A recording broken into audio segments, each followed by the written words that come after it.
All right, we are live. Hello and welcome to Monsters and Madness. This is the 53rd session here in the Zemny Fields, and we are back with Hope's Bastion. Back with Bastion's Watch. On the way to a fight. I guess I'll get housekeeping done here real quick. We use music from a couple different places for our games. One of those places is filmmusic.io. There's information down in the panels for each of the songs we use from Film Music. Check them out down there. We also use music from the official Critical Role soundtracks. The folks over at Critical Role allow streamers like us to use their music, and it's great, so we do. Check out the links down there to purchase the albums and get more information for yourself. However, now back here, I think I'm going to change the vibe a little bit for the recap, because this is a pretty cheery recap. But we're moving into some heavy stuff. And it was a little bit of a big session last session. After the return to Hope's Bastion, after spending some time in Amon and recruiting the League of Miracles to help fortify Hope's Bastion, Bastion's Watch has been interfacing with the Cerberus Assembly. Trent Ickathon has been released and has taken on a new role within the Cerberus Assembly, added on as the Archmage of Royal Affairs, and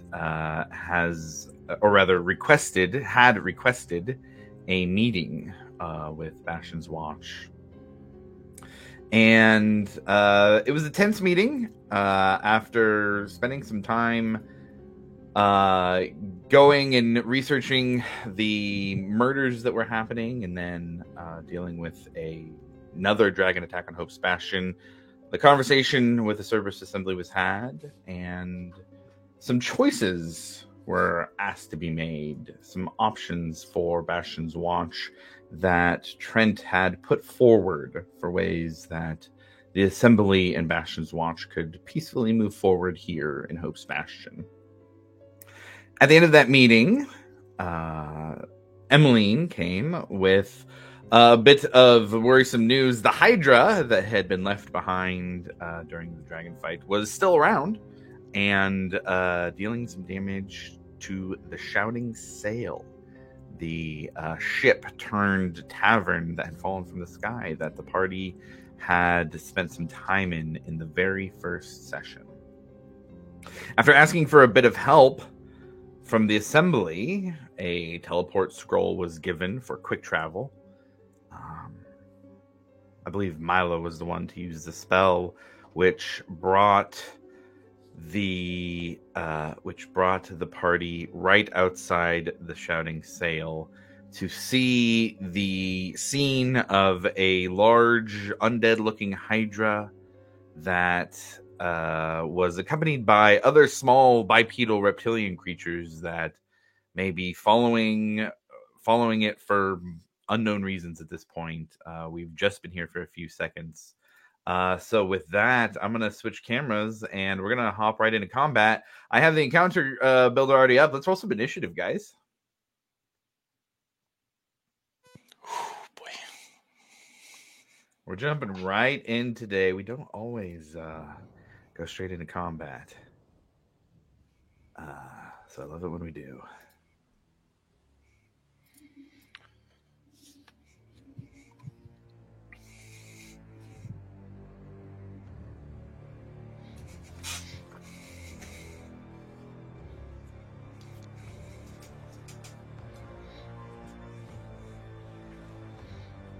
Dude, that thing is thick. Oh my god.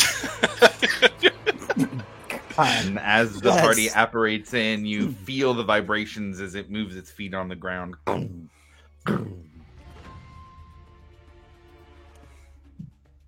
right. I see some... There we go.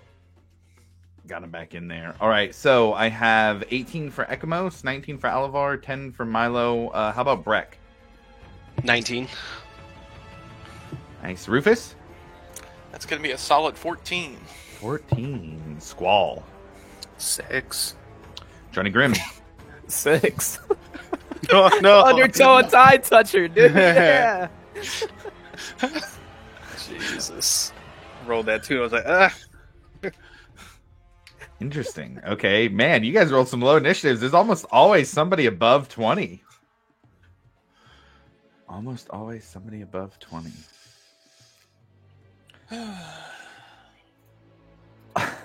All right.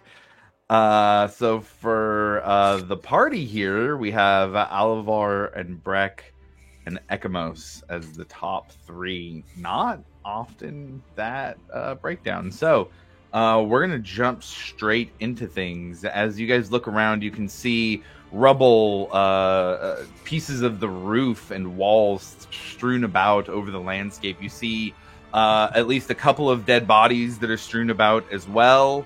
And top of initiative, these odd bipedal reptiles are going to get to go first, as they are at 21.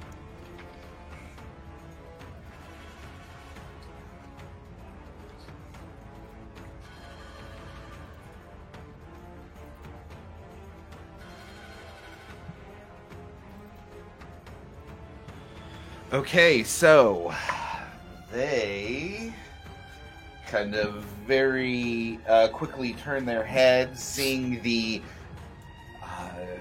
new meals that have arrived, really.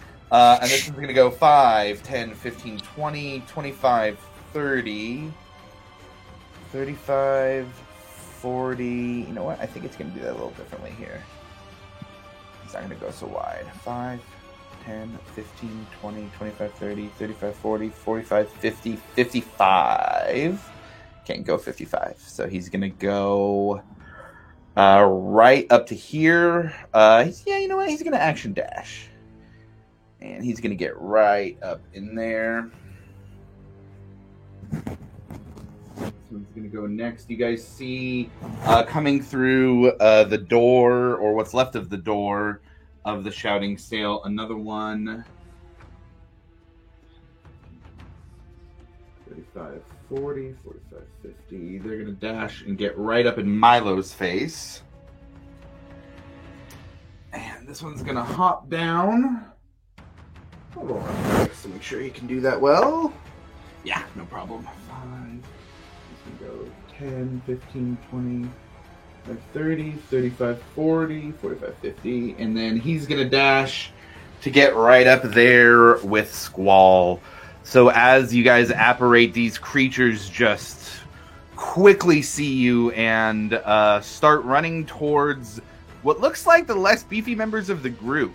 But they have to all use their action to get close to you guys. So Alavor, you are currently right here, standing a little bit behind Milo. You have a broken tree in front of you, and about 10 feet away, one of these claw-footed creatures. What are you doing?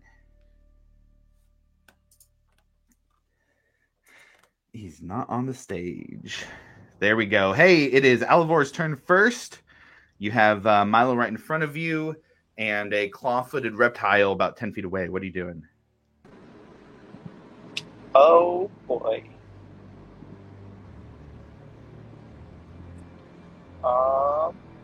So the claw-footed reptile right in front of me.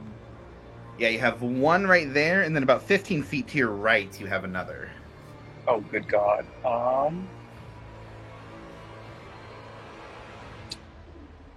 Yeah, that one on the right, like he's right next to somebody, isn't he? Milo is in front of you, catty corner a little bit, and he's right in front of Milo. All right, yeah, I'm going to cast Dissonant Whispers on him at, we'll go first level. Dissonant Whispers at first level. Okay, remind me what kind of save that is? It is a Wisdom 17. Right. 8 on the dice, so that will be a failure for that one. Okay, so he's going to take 3d6.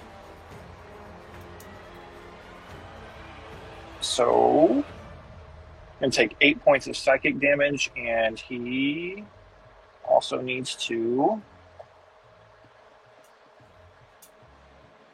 It needs to use its reaction to move as far away as its speed allows from me. That allows a little bit for Milo there to get away without an opportunity attack. So, back up, bucko. 50. He's going to move that way. And remind me, how much damage was that? I believe it was 8 psychic damage. 8 psychic damage. Okay, got it.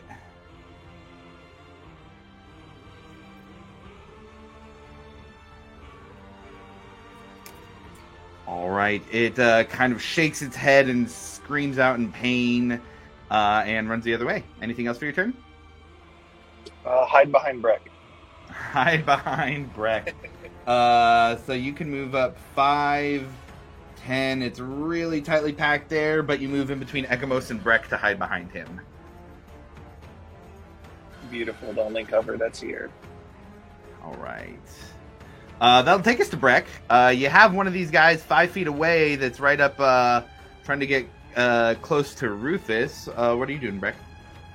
I'm going to bonus action Shield of Faith on myself. And then I'm gonna smack it with a War Pick. Ah, nice. As you pull it out, you feel the warmth in your hands as it's almost a fiery, flickering warmth. Go ahead and make that attack. 21. Yeah, that hits.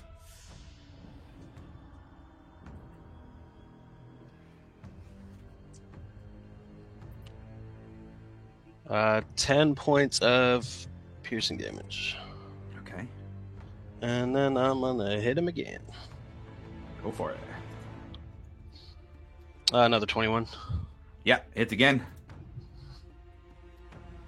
Oh, that one's only 7 points of piercing damage. Okay, another 7 as the pick lands in its side, and it kind of turns and bites at the pick as you pull it out.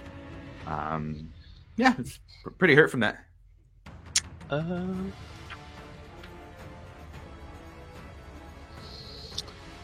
want to move me 10 feet diagonal toward the Hydra? That would take you out of its melee range for the raptor. You take an oppo attack if you do that. Yeah, I'm not worried about it. Okay. You said 10 feet? Yeah. Okay. just a casual... Nah, yeah, I'm not worried about that. Okay. That is a 19 to hit on the opportunity attack with its claws. That does not hit. Okay, got it. And I think I have concentration up because of the Shield of Faith. Just got it. I will add a ring there for you. Is that there?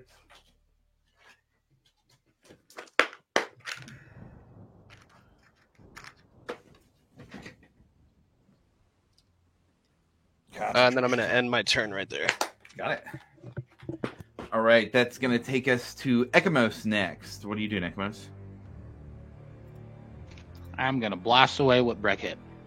Blast away. Go for it. Yep. You don't have an enemy within 5 feet, so you don't have any disadvantage or anything. So go ahead and roll those Eldritch Blast turret bracers you got going. All right. 14 for the first one. Let me check that real quick. That's the one I do need to check. 14 just hits. Found it, Stacy. Okay. Second one is 21. Hit. 19 for the third. Yeah. And 28 for the fourth. Yeah, all 4. Blast this thing away, man. First 2 is 15. And second one is 7. Nice. And then the last 2, 6 and 9.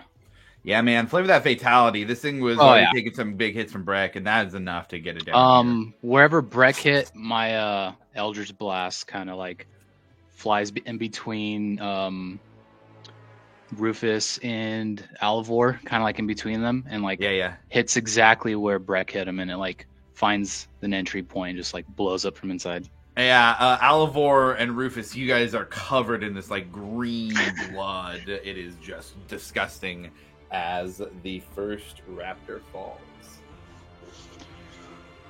And I will stay put.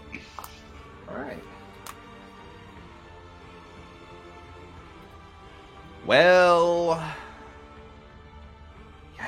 low on initiative, man. Hydra's gonna go next.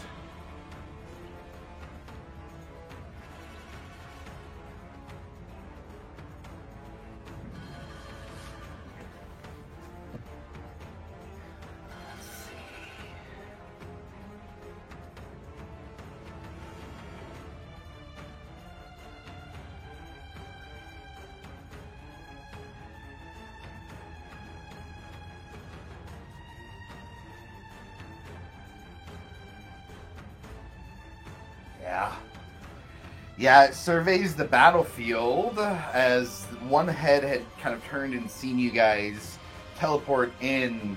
The Hydra is going to turn and it's going to move 5, let's see, 10, 15, 20, 25, 30, 35.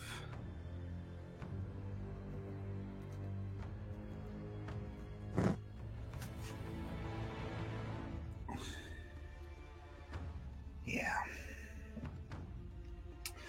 And as this Hydra moves forward, you guys can see it currently has 5 heads and moves over to where there are 5 of you, 1 for each of the heads. And as it gets close enough to each of you, each head is going to make an attack against each of you.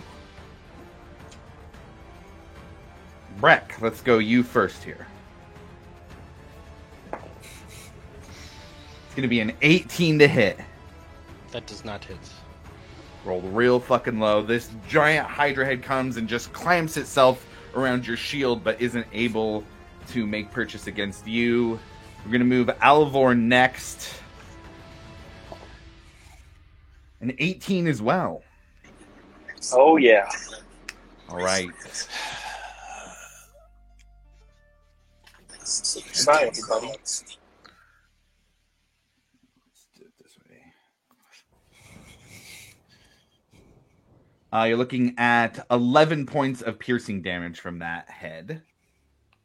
Ekamos next. 24 to hit Ekamos. That hits. Okay.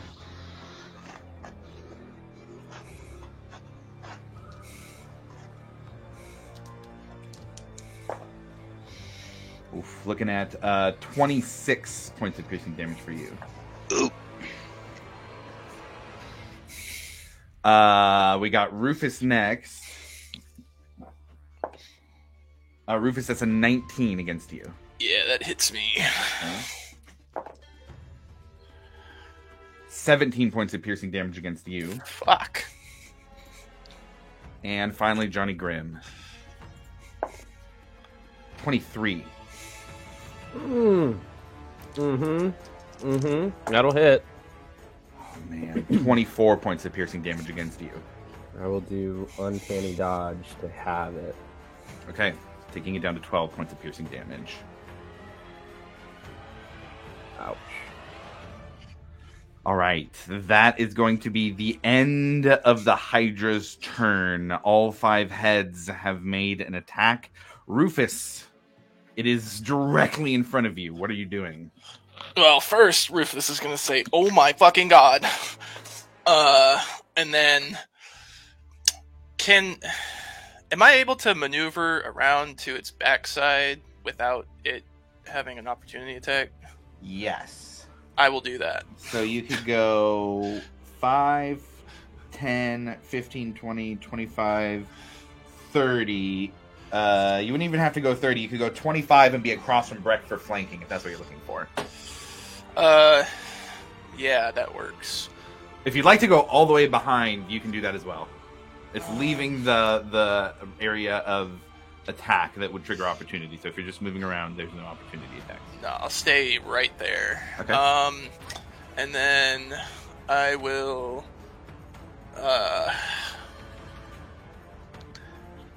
Fuck. I'm just gonna do some attacks with the Force Might. Sure. Yeah. Go ahead and roll the first attack. Okay, first attack is going to be... Fuck me. An 11 to hit. An 11 will not hit. You go and hit the side of this thing, and it just... like you're hitting the side of a cliff or something. Alright. Second attack. Come on. 16? 16 does not hit, sorry, not 16. I'm using the wrong modifier.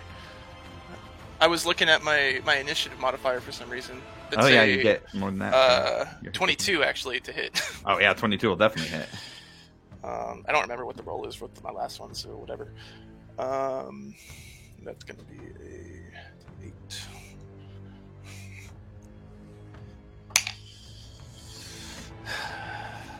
That's going to be 10 points of damage, and then stunning strike. 10 points of what type of damage? That is bludgeoning. Yes, it is bludgeoning. Okay, got it.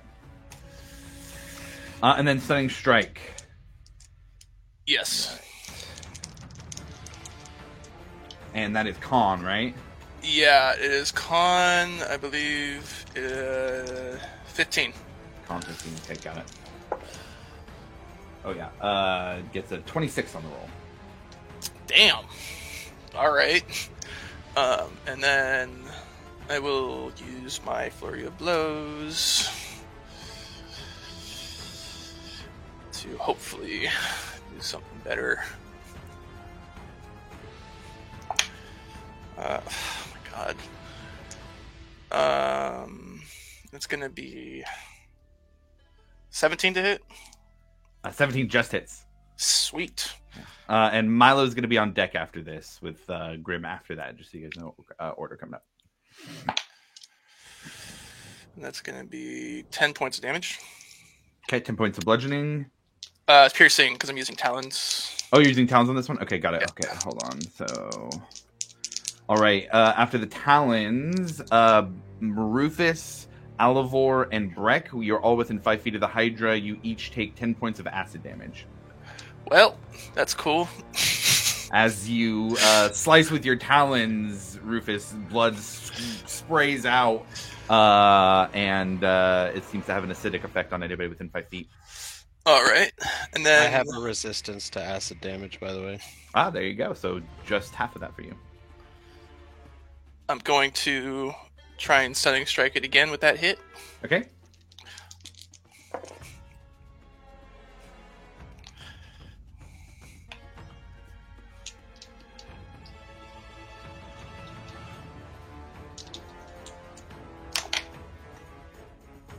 It has super good constitution as well as advantage on the roll. Still fails, and so it will currently be stunned. We love that. And then my second hit is going to be a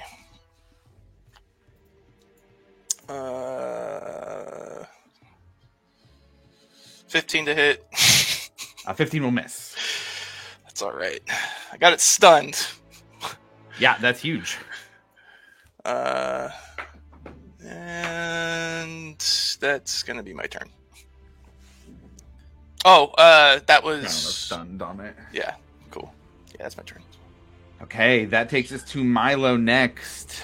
You had one of those clawfoot raptors right in front of you. Alivor's magic was able to send it away. You still got one next to Squall with a Hydra over there stunned. What are you going to do?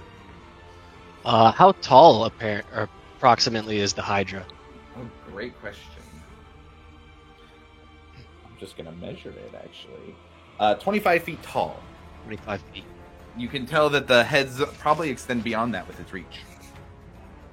Okay, so I'm going to go... Milo's going to fly up about his full 30 feet, just straight up. Straight up into the air, got it. And then he is going to attempt to banish the Hydra. Okay. Please keep track of your 30 feet elevation. And banish is, remind me, the saving throw? It is a 17 charisma. 17 charisma. You know, this could be a charismatic Hydra, you know? Gets hope along with all the other Hydras really well. Did you wink at me as I flew away? Or? All right, charisma.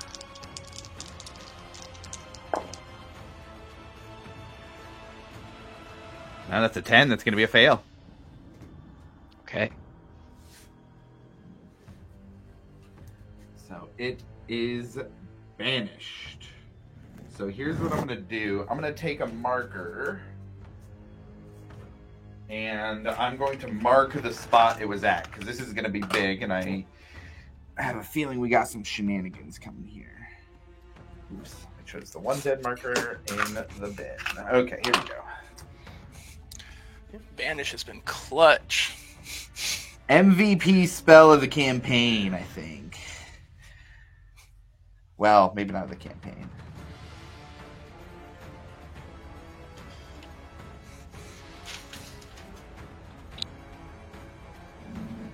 And kind of in this tree over there.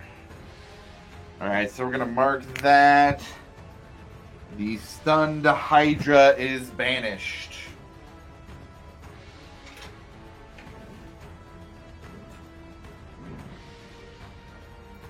All right, Milo, big move. Anything else for your turn? I believe Milo would then summon Zilcine with his bonus action right on top of Breck. Pretty much just buzzing around his shield. There's a little Zilcine there. And then that does it for Milo. All right. That's going to take us to Johnny Grimm next. Taking a hit from the Hydra, but it is now gone. There's still a couple Clawfoot Raptors on the field. What are you doing? I guess I will attack the nearest raptor. Nearest one is Squall. It is within 5 feet of Squall, and it is 20, 25, 30, 35 feet away from you currently. I will move 35. I'll move 20 feet towards it. Okay. So 5. 20 feet towards it, you said? Yep, that's good. Cool. And then I'll just manifest my echo right behind him, because I can manifest my echo as a bonus action within 15 feet of me. Right behind him. And I'll attack him. All right, go ahead and roll that attack. You said it's within 15 feet? 15... Give me a flanking. Yes. If you're trying to go on the other side of him. Natural 20. There you go. Okay, hold on. Hold up, wait a minute. So I have to roll another d20. If I land on another 20, I lop off a limb. So we're about to see. 1. So absolutely not. But you go for one of the little arms, but you're just surprised that they're small, so just kind of get a couple of the claws on the small arms a little shorter. Yeah. So it's still natural 20 for the attack. That was just to see if I lopped off a limb for the scimitar of sharpness thing. So it is. Let's see here. Okay. 1d6. 6. So that's 10 points of slashing damage, plus an additional 14 because of the natural 20. When you attack a creature with this weapon, roll a 20, and the attack roll, the target takes an extra 14 slashing damage. So 24. Nice. And then sneak attack, right? Mm-hmm. Okay, here we go. 5, 7, 8, 10, 11, 12. So that is 22 points of sneak attack damage. Oh yeah, go ahead, just favor that fatality. I'll just Michael will just kind of appear right behind it and kind of just like lop its head straight off, and then I will then just prepare for this big ass Hydra to come back. Okay. All right. So end of your turn then. I will. Yeah, because that was my bonus action. That was my action. 1 second.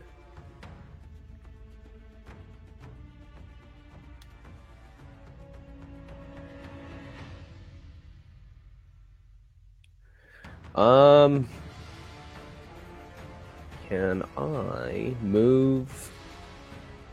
I'll just use the rest of my movement to go more to the right of me. Okay. So I think I have like 10 feet left.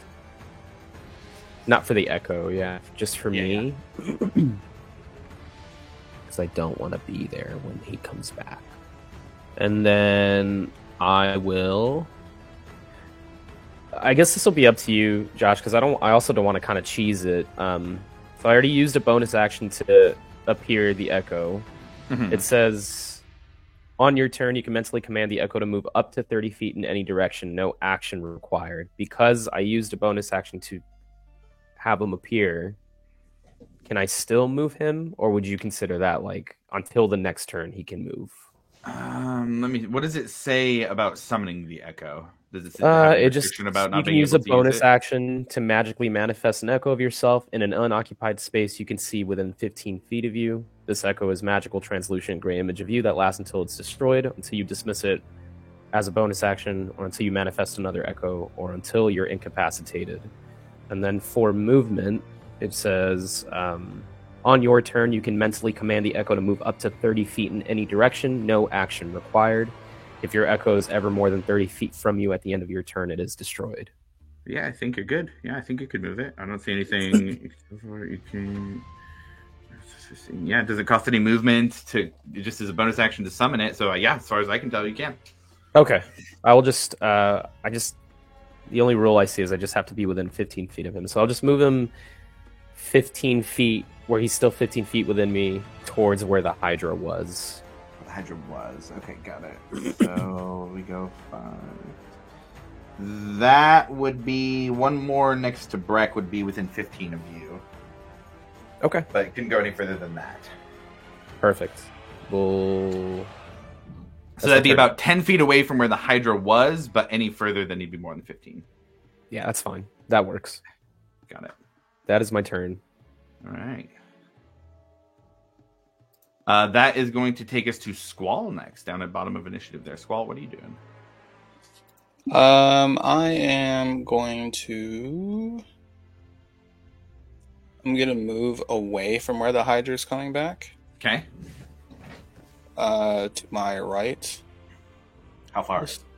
I'll just go the full 30, honestly.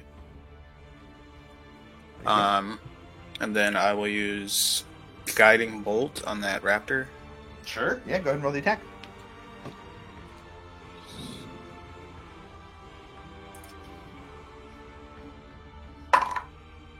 Uh, 24 to hit. Yeah.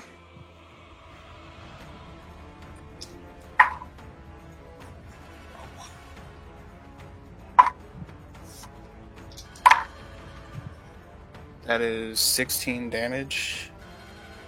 Okay. And then I'm going to bonus action Wild Shape, the Starry Archer. Okay. I was looking around for animal minis. Oh, no, that's right. Star Druid. And then I'm going to hit him with a shot. Yeah, go for it.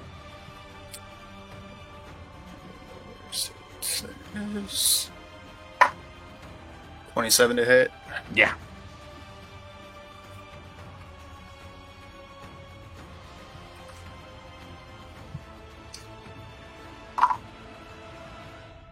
Gross. That's another. Actually, let me roll. You can crit on that, can't you? I think so. Yeah, because it should be with advantage after the guiding bolt. And that's a 1.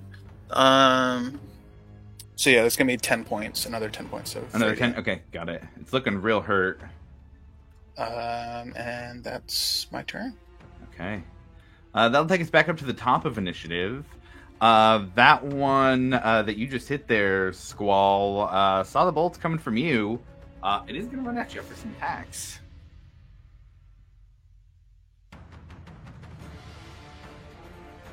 and it's going to run and try and pounce at you. So first thing, it's going to jump at you with its claws out for a claw attack. And that's going to be a 23 to hit. That hits. All right, I need a strength saving throw.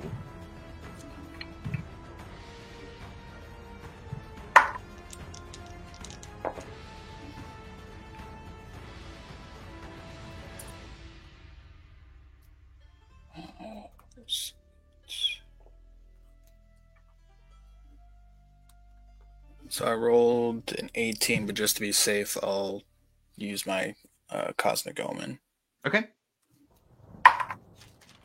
Which gave me an amazing 1 on top of that. All right, so a 19. That is enough to save. You are not knocked prone. It doesn't get the extra attack. You do, however, take 13 points of slashing damage from these large claws that are coming at you. Tries to go for your abdomen in particular. All right. Okay, so that's going to take us to Alavar next. There was a Hydra in front of you. It's gone now. Breck isn't directly in front of you, but you do have Ekamos standing behind you. What are you doing, Alavar? Yeah, thank God that's not there anymore. So I'm going to... How far away is Squall and that raptor from me? Right now we got 50. 50. All right, use my full 30 to go towards those two. Okay. And let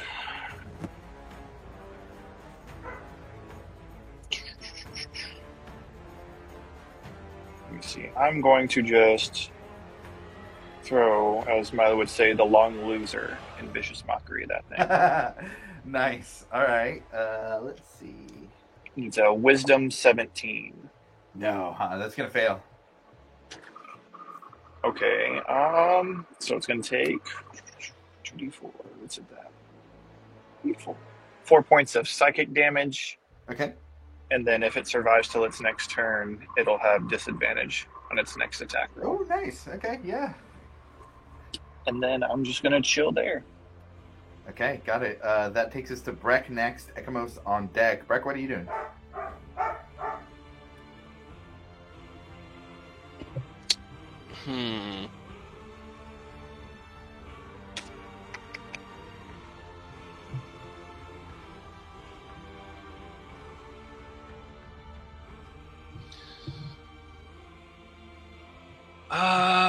Man, I am going to. Is there anybody within 5 feet of me? Probably not, huh? You want to move me next to Ekamos if I can get over there?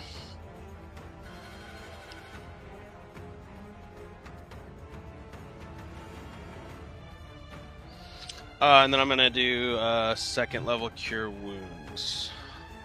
Yeah, definitely. So that puts you 5 feet in front of Ekamos.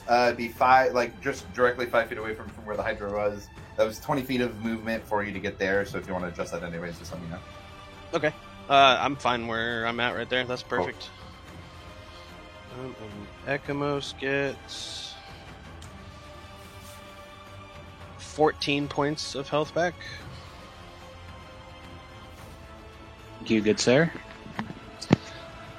And yeah, I'm gonna turn right there. Okay. Ekamos, that'll take us to you next. All right. Let's see. I'll go 25 feet and I'll get behind Rufus near that tree. Okay. And then I'm going to heal Rufus. Let's see.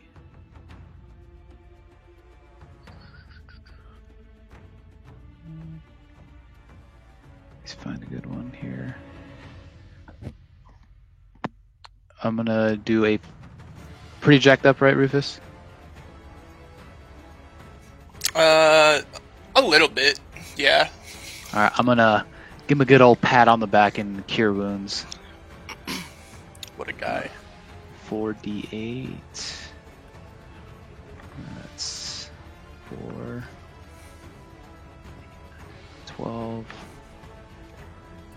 18, 21 points of cure wounds. Right as rain. Oh, I put that in wrong. And then I'm gonna jump back 5 feet, screen left. Yep, right there's fine. And I'll hang out with Rufus.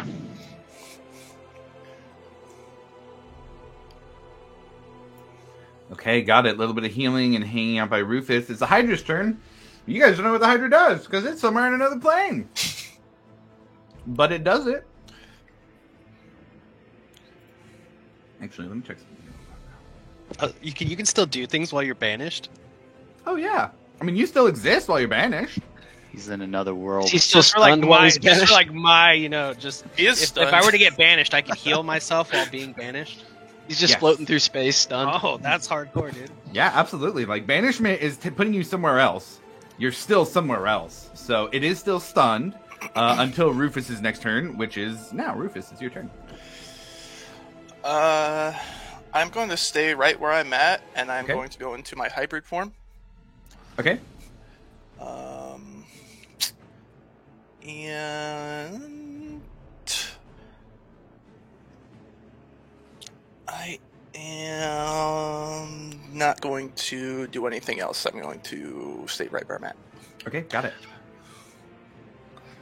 Turning into the werebird. That takes us to the man with the plan. He doesn't have a concentration thing on him, but he should. Milo, what are you doing? I'm going to... Milo's gonna flick the wand of magic missiles at the remaining raptor. Oh, nice, yeah. Absolutely. Just for a single one. So that'll be 3 darts. Go ahead and roll the damage. It hits either way. So that's going to be 9 points of force damage. That's enough. Flavor it. That's one over how much I had left. You just see the 3 darts just plow into the side of its head and just knocking it to the ground.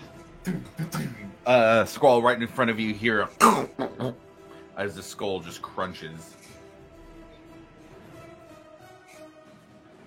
And then I think Milo is going to fly up an additional, he's at 30 feet right now, so let's go up an additional 15 feet. So you're at 45. Yeah. Yes, 45. Smart move. All right, anything else? He is going to move Silcine out in front with Breck. Silcine's going to float like kind of up in the middle, almost like it wants to be the first thing that like that, like where it was. No, like kind of where Breck is. Oh, kind of over by Breck. Yeah, just right where Breck is. Well, what's her movement? 30 feet. 30, so she can go to the side. So she'll go over there. All right. Anything else? That's it for Milo. All right, Johnny Grimm, you're up. Nothing currently on the field. What are you doing? Oh boy, I am not sure.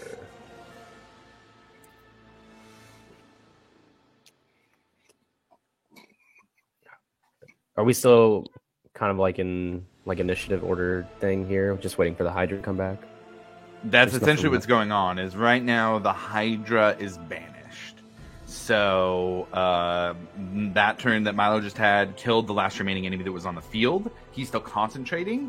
That spell lasts for a minute. So right now there's 54 seconds or 9 rounds left on it. So essentially that means you guys have 9 rounds to prepare, or however many before Milo just drops a concentration on it before you guys have something to do. We're going to keep it in initiative for now until things play out. I mean, but that's kind of where we're working with. Right. I guess my gut instinct is to see if there's any survivors inside and tell them to fucking beat it, kick rocks, run before we bring this thing back. So I will run forward. Use my movement to run forward, maintaining the 15 feet with my echo. And I'll just yell to inside the tavern. You can leave the echo where it was. The echo will stay. Yeah, I'll just yell towards the tavern. Hey, if there's anybody left inside, we don't have a lot of time, but you need to get the fuck out now. I need you to run. Okay. Are you going to bonus action dash to get closer, or just use your movement?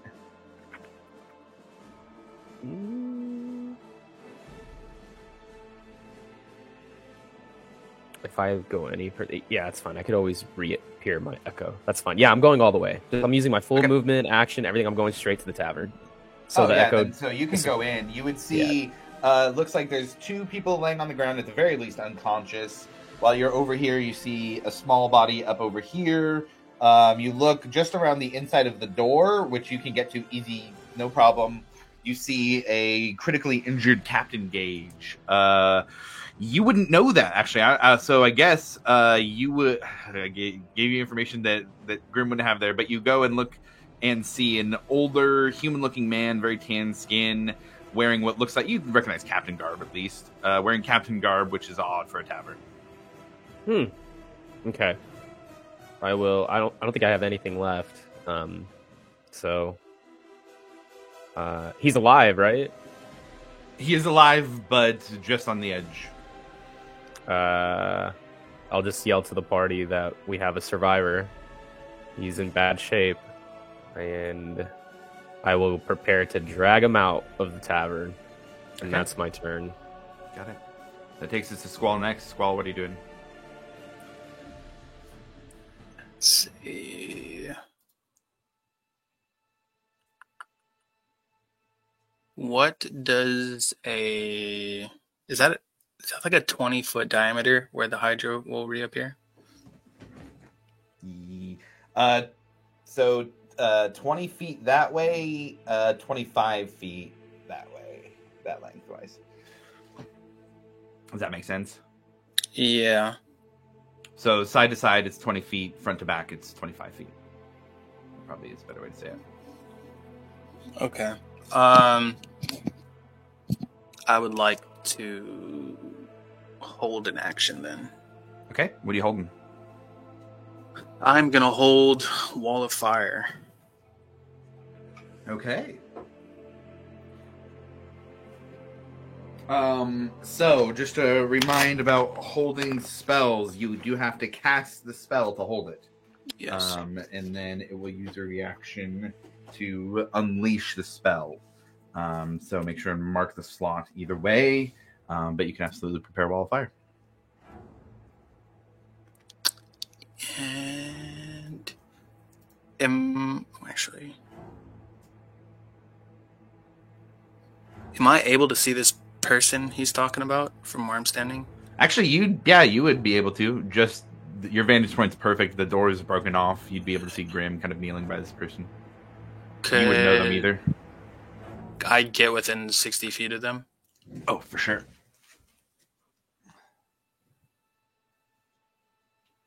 Yeah, that'll put you easy within 60. And then just to assist, I'll pop first level healing word. Okay. We can just say you did that before the. Actually, no. Yeah. You wouldn't be able to do both because that's what I was wondering. Yep. Never mind. Okay. You can still run that way though, and kind of be closer to be able to do that for the next turn if you want. Yeah, that's fine. Okay. All right, they'll take us back up to the top of initiative. Squall seems to be holding a spell. The raptors are all dead. Alivor, that takes us to you. What are you doing? Okay, I'm gonna back up probably 10 more feet to the where Squall was. Okay. And then I too am gonna hold an action for whenever the Hydra pops back into existence. What are you holding? Stinking Cloud on its position. All right, same thing there. Make sure and mark the spell either way. Yep. And we will deal with all the ordering shenanigans once this happens. This is gonna be a crunchy coming back into existence for this Hydra. Okay, yeah, stinky too. Anything else for you? Nope, that's gonna be it. Got it. Breck, you are up. Ekamos on deck. I will use 5 points of lay on hands on myself. Sure. And that's it. Okay, got it.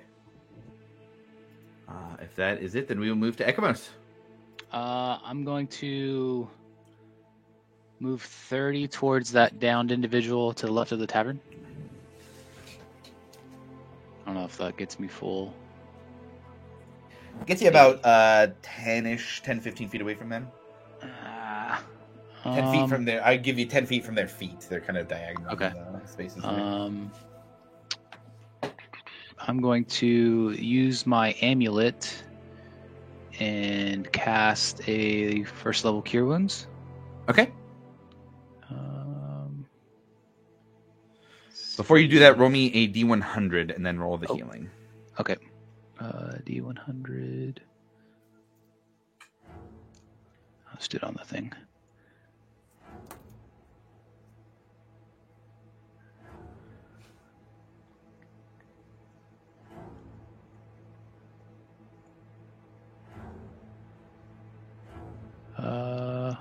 When it pop up?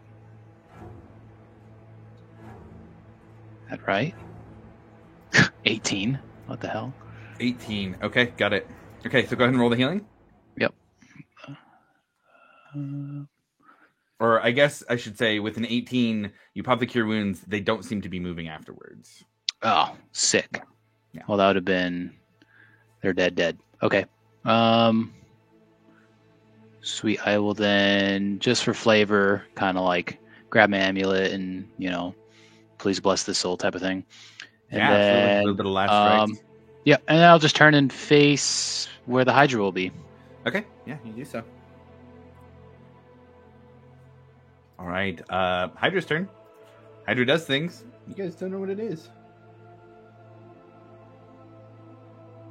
That takes us to Rufus next. Okay, I am going to fly. So I'm going to go 10 feet towards Ekamos and then 40 feet up.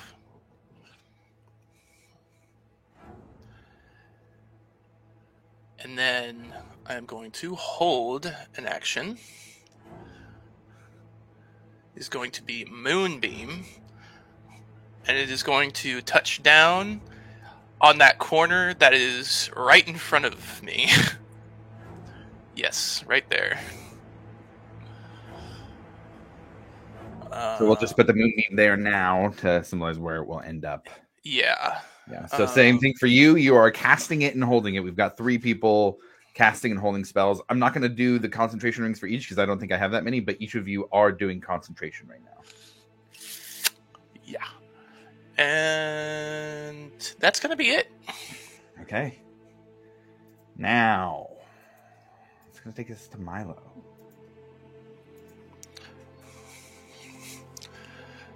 How far away am I from the hurt innkeeper? How far up are you in the air? I am 45 up. 45 up. Looking to try and get within 60. So I think what I'm going to start doing when we're doing elevations and, wonkiness, because the problem is if I measure this way, it kind of gives a thing, but it really only accounts for about 30 feet. But that's easier. So I'm just going to kind of have it be, since these are always 30 feet up, rather than dealing with a bunch of math, I'm just going to start using the stick and kind of have it be a little generalized if you're that way. Does that work for everybody, or does anybody want it like super crunchy on doing the math on where exactly you are? Down with whatever's easiest for you, man. Okay, cool. So we're looking at 65, 70, 75 feet away currently. Oh, okay. Let's move a full 30 towards Squall. So that'll put you right up next to Squall, but 45 feet up. And that should be within 60 feet, right? Yes, sir. That'll put you at 45. I'm going to bonus action Healing Word on Captain Gage. Okay, and you would recognize them. That'll be 6 points for him. Okay. Graham, you can hear. give a little bit of a cough and doesn't look so close to dying now. And then Milo kind of turns back to everybody else and just kind of, is everybody ready?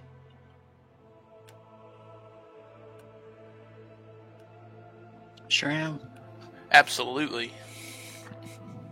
And then Milo would kind of just close his eyes and bring it back in. Okie dokie. Here we go. So I looked up some rules interactions here before the game because I expected this particular line of how things were going to play out, knowing you guys and your lines of play. So what I found is when multiple people are holding reactions in this situation, including the enemies, that the best thing to use in how they play out is initiative order, because there's a particular line in the PHB that says that initiative determines how people act, not when they take their turn. So we're going to do that in initiative order for the holding of the spells. That's going to be pretty good for you guys, I think, in this case, because that leaves first Alivor with his Stinking Cloud. So that's going to... So Milo's going to drop. Hydra comes back, no longer stunned. Does that end my turn? No, sir. It does not. Okay. It does not. That is all happening in the middle of your turn. Okay, cool. So that's what I'm saying. We're going to get real crunchy here with this one. So the held action for Alivor is going to go off first. Give me that Stinking Cloud details here. All right. It's just I create a 20-foot radius yellow sphere on a point within range, so I put it right on top of him. And each creature that is completely within the cloud at the start of its turn must make a con saving throw against the poison. At the start of its turn? Yep. Okay. And if it fails, it spends its action that turn retching and reeling. Okay, and you're centering it on the Hydra? Yes. Okay, so I'm going to do this real quick. Yeah, it's a 20-foot sphere. 20-foot radius sphere? Let me see. Yes. Okay. So I'm going to do this a little... I want to put this down, but not want to fuck everything up.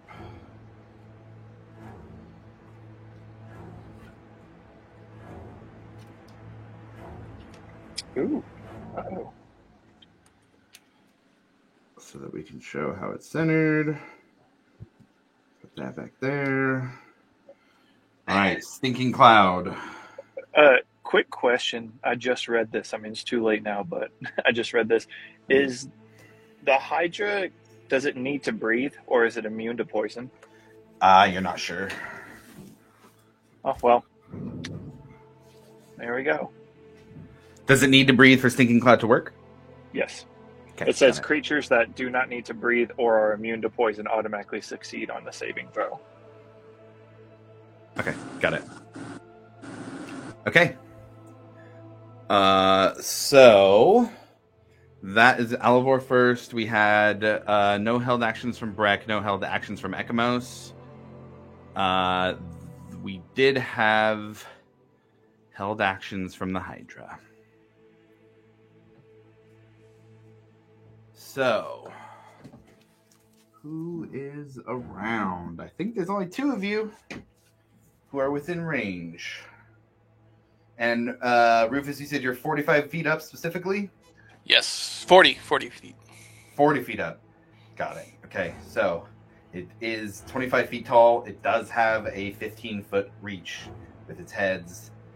It's going to put you exactly where it needs to have you within range. That's tough. So, we're going to go in order here. We've got 5 heads. It does have a particular order. It does these things. Breck, it's going to go first one against you.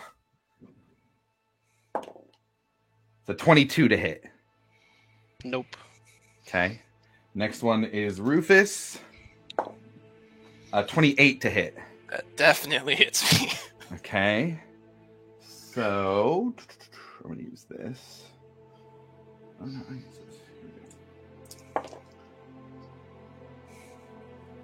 That's 23 points of piercing damage. Make a Constitution saving throw for concentration on holding that moonbeam. I haven't sent it out yet. For holding the cast of the spell. Oh, okay. What do I need to? So you said concentration. Concentration. It'll be half of 20. So got to beat 11. Shit.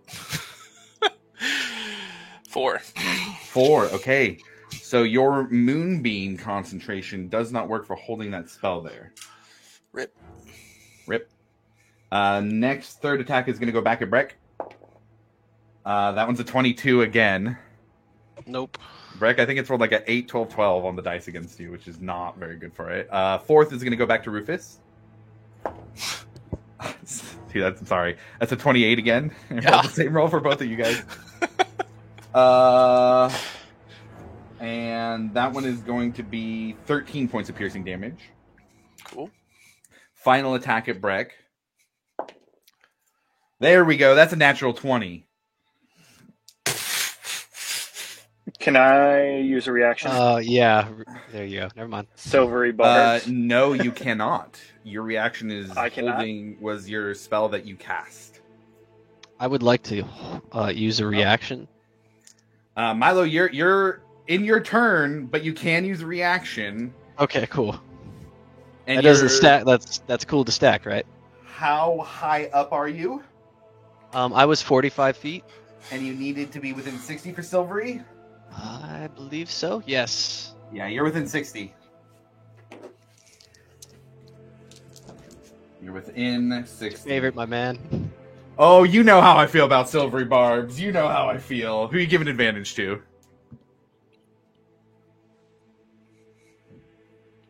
We're going to give it to... Does it have to be within the same 60 feet? Or can I just give it to think so. I would call that, yeah, it does. Is Rufus within 60 feet? I'll call yes. Yeah, okay. I'll say yes. On the easy measures that we're doing, yes. Then we'll go with Arbuckle over there. Cool. All right, Rufus, you get advantage. So Breck on the re-roll. It is a 28 this time. I'm gonna cast shield. Okay, does that get you to 29? 30.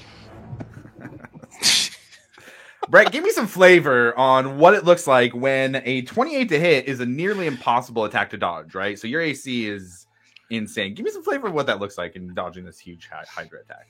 Oh, man, it's all shield, man. I'm just going to try to glance it off the shield as I kind of sidestep it a little bit. Okay, so I'm going to give you this, too. You have the feeling from your shield, right? Because that's your Warlock spell of having the power of your patron. But you also feel a fire attached to this shield that you could use instead. And the fire could be the source of the spell. What do you choose? I choose my patron. Okay, you do so. And there's almost this flash of yellow behind you as it blocks the attack. And all 5 Hydra heads kind of rear back and start chomping and looking at you in this odd, aggressive way. Okay. So that was the Hydra's held actions. Rufus, you had concentration broken. We still had Squall's held spell. So Squall, go ahead and get your spell off. So, Wallfire allows me to create a wallfire in a solid surface within range of 120 feet. I can make that wall up to 60 feet long, 20 feet high, and 1 foot thick, or a ringed wall up to 20 feet in diameter, 20 feet high, and 1 foot thick. So I'll go for the ringed wall, as large as it needs to be. If that is that, I think 20-foot diameter is the max, right? Yes. Okay, I have a 20-foot radius thing up there right now. Funny enough, it is 20 feet wide. So I think the Hydra itself can just represent where the wall of fire is, if that's cool with you guys. Yeah. Because of the way it sits, the actual base of it would be what you're looking for there. Okay. So the base itself is like a 4x4 base with the tail overlapping. That's why it gets the extra 5 feet on the backside. So if you just want it to be that, we'll just say the base of the Hydra is a ring of fire right now. And I think that's some damage to start, or is it just on its turn? So it says when the wall appears, each creature within the area must make a dex saving throw. In the area, and how much is the area? On the inside of inside of the area. Okay. Yeah, so everything on the outside of the wall doesn't give damage at all. Anything within 10 feet of the side that I choose takes damage. So this is a Hydra barbecue now is what we're doing. Exactly. Got it. So, and what's the save on that? That is going to be 18 dex. 18 dex. And none of those things. So, yeah, that's a fail. Okay, so it takes 5d8. Okay. And I was going to get your clarification on this. So it says on one side of the wall selected by you when you cast it, it deals 5d8 to each creature that ends its turn within 10 feet of that side 10 feet on that side of the wall or inside the wall, which is what I'd used. A creature takes the same damage when it enters the wall for the first time creature takes damage when it enters the wall for the first time on a turn or ends its turn there. The other side of the wall deals no damage. So the way I read that, on a turn, the first time it enters, it's going to have to make the save. So right now is a turn that it is on there. The way I read that, are you talking about like for its turn, or how do you mean? Like going forward, because it lasts for a minute as long as I concentrate on it. So going forward, essentially, if it wants to do the way I'm going to rule it here with the Hydra heads, it has a reach of 15 feet, but it's now encircled by a ring of flame. So that's bigger than it. So it's going to have to move through that on its turn, either way, to do anything, to attack, to do anything at all. And I would say that it's going to have to make the save either way next turn. The way the size of this thing is it's going to be either way, and it'll have to move in order to do anything. So it's going to do damage when I cast and on the beginning of its next turn. Yes. Well, it would be the end of its next turn, if based on the wording of it, but the first time it moves into the wall on a turn. So when it decides to do anything, it's not. I guess what I'm saying is I'm kind of telling you a little bit what it's going to do. It's not going to not do anything, so it's going to take the damage. Okay. Yeah. Cool. But otherwise, it'd be end of turn.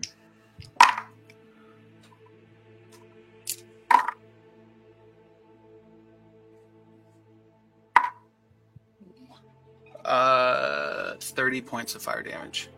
30 specifically. Okay, got it. That is pretty good. One of the heads kind of tries to reach out and bite at Breck, and the wall stops it, and you see it kind of eating away at the flesh of this thing. Perfect. And that was so that was a held action, so that's all I can do right now. Okay, so Milo, it's still your turn through all of this. These are all things happening on your turn. You've used, I think, a bonus action and a reaction so far. Is that correct?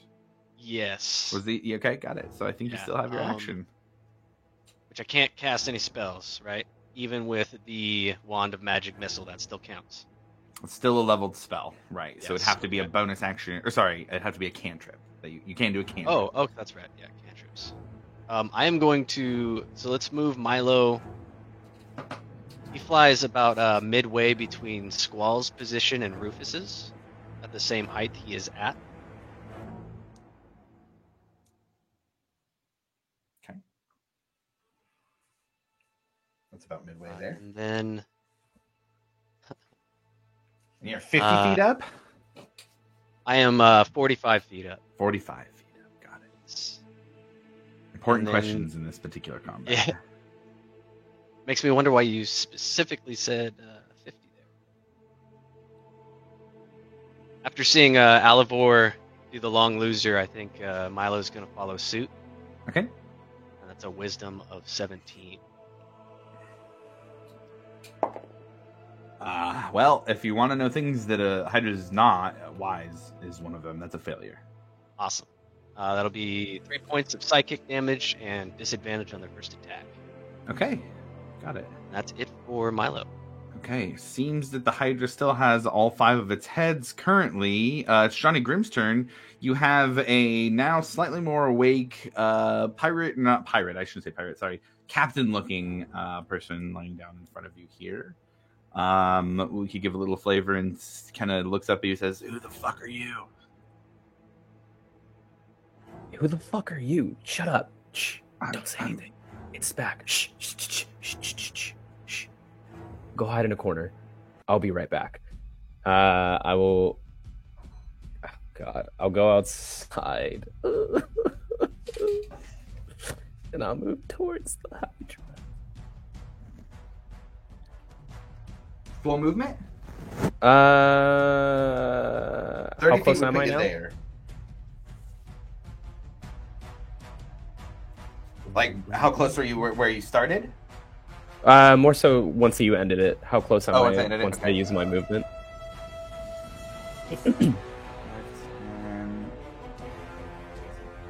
15 feet away.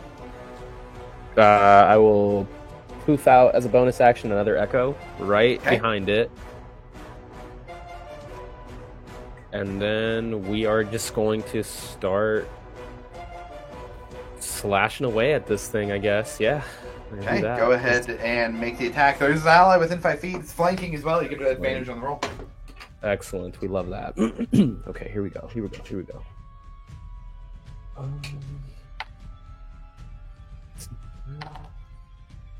Wow, that was a natural 19 and a 1. So we're going to do 19. So 19 plus 8 to hit. 27 will hit for sure. Okay, cool. Okay, so first hit here. So that's 9 points of slashing damage for the first hit. Okay. And then we have the sneak attack coming up.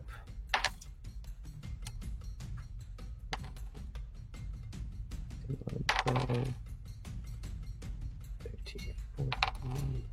$14, 17 points of sneak attack damage.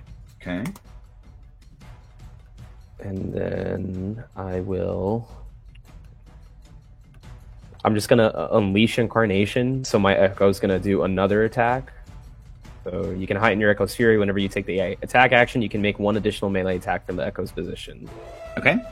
So I have that up to 4 times, so we're going to do that. So I'm going to make another attack. It's going to be a 26 to hit. That will hit. Okay. And that is just 8 points of slashing damage. Okay. And then I might as well just go full balls to the wall here. So I'm going to take another sets of attacks. So I'm just going to action surge. Okay. And I'm going to swing again. It's a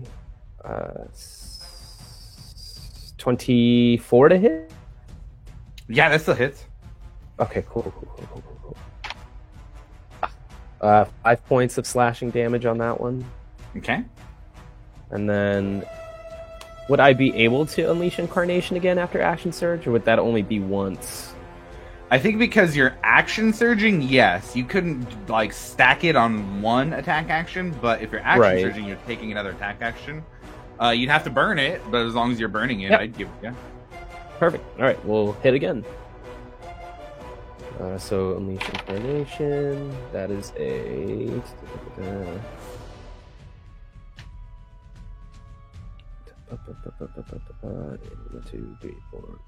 15 to hit. 15 misses.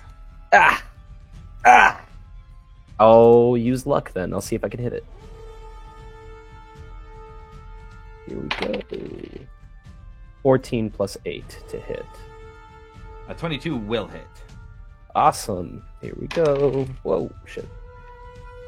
8 points of slashing damage. Okay. And I believe that's all I got. That's my turn. Okay, luck points are after you roll the die, but before the outcome is determined. So make sure. Okay, so then the last one misses. Either way, we can still add in the 8 points of damage. Just make sure and remember that for next time. That will be a total of 47 points there. And as one of the Hydra heads kind of moves back towards that area, seeing Grim get close, the Echo pops out and jumps up. There was enough damage this turn that the Echo, as the Hydra head is moving towards it, is actually completely cut off and there are now 4 Hydra heads instead of 5. My God, I hate this thing. Anything else for you, Grim? Nope, that's my turn. All right, Squall, back to you. I'm just gonna use another first level guiding bolt and Starry Archer combo. Go ahead and roll the attack. Oof. Yeah, guiding bolt was a 13 to hit. No, that's gonna miss, unfortunately. Then I will do the Starry Archer. Yippee. All right, well, that's my turn. Oh, I rolled 2 13s. Ouch, ouch, ouch. Okay. Any movement or anything? How far away am I from it? Right now you are 35. I guess I'll back up like 20. Got it. Moving away. Not a bad idea. Anything else? No, that's gonna be it. Okay, that takes us to Alivar. You're over there to the right of the Hydra, about 30 feet or so. What are you doing? I'm gonna back away 10 more feet away from the Hydra. Yeah. And that puts me at, you said, so that'll put me at like if you're 40. looking for exacts, 5, 10, 15, 20, 25, 30, 35, 40, 45 feet away. Okay, perfect. Then I'm just gonna do what I do the worst and try and hit it with a crossbow bolt. Yeah, go ahead and roll. Good luck. And as in great fashion, I rolled a nat 1. Alivar's weapon is just not the crossbow. Yeah, I'm gonna have to try something different. Okay, got it. You know what? Just back me up another 10 feet and call it my turn. Got it. Turn for Alivar. That's going to take us to Breck next. Breck, I need you to make a Constitution saving throw for Alivar's Stinking Cloud. You are fully in the cloud. And that's poison, right? I believe so.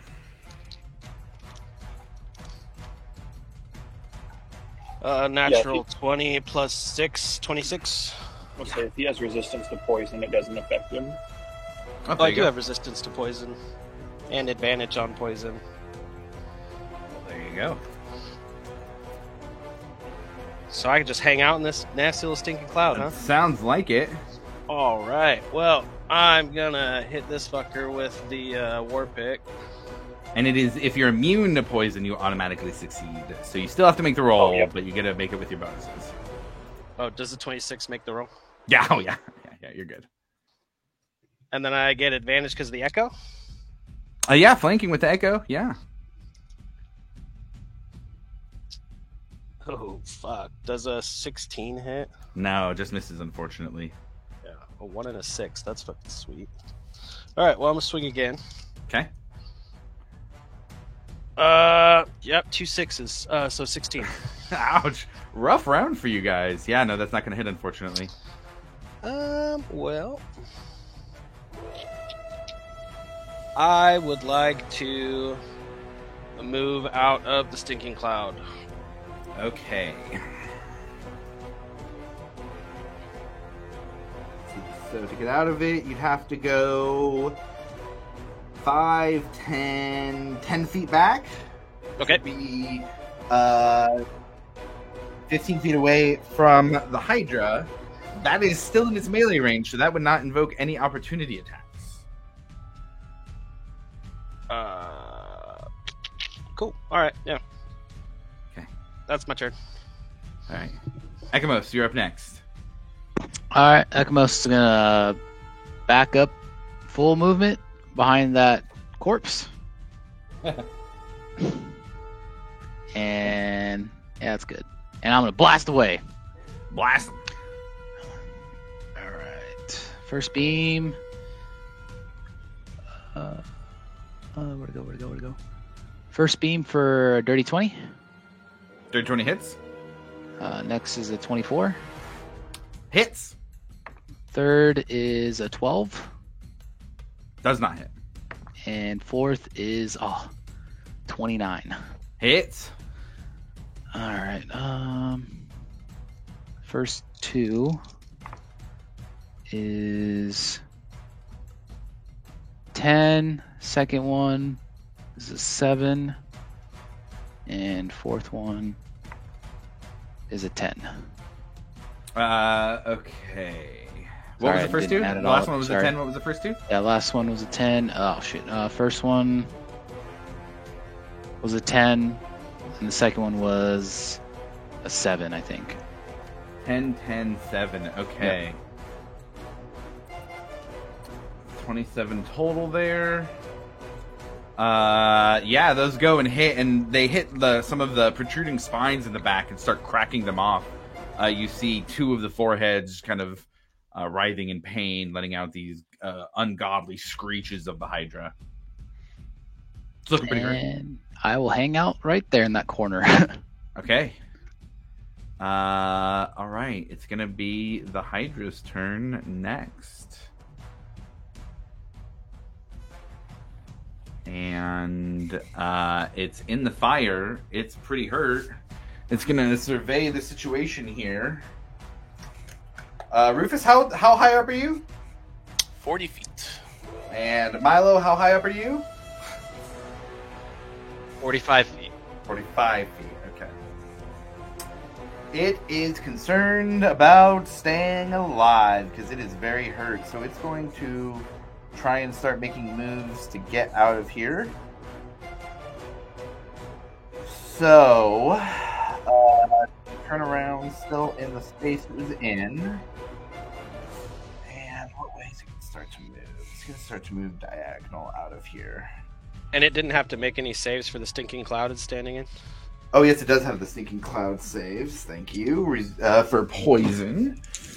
Remind me of the DC, Oliver? Doesn't look like he's here anymore. Oh, boy. Let me see if I can bring him back in. That's why I thought I'd say something. Thank you very much. He's not here at all. I don't see him logged in at all. Let me bring up the sheet real quick.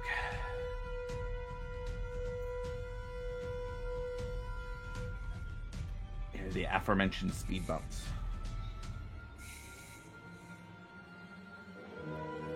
Alright, his spell save DC is 17. Stinking Cloud is, I believe, Constitution. Yeah, Constitution save. Okay. And unconscious.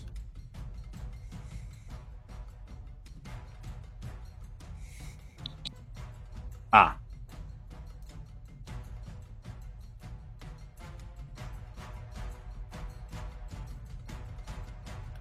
All right, it's gonna. Oh, there he is.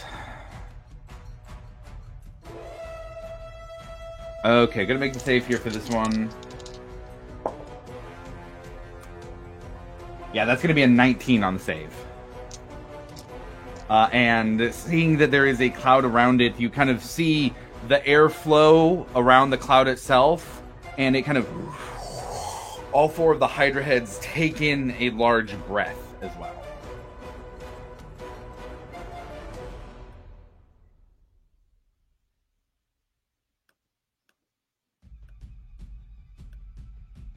All right, so it's gonna try and move away here, and it wants to make some attacks on the way out while it's doing so. So let's get it going 5, 10 feet away would put it out of range of the Echo if you can make opportunity attacks through the Echo Grim. I think I can. Let me see. I know it said somewhere.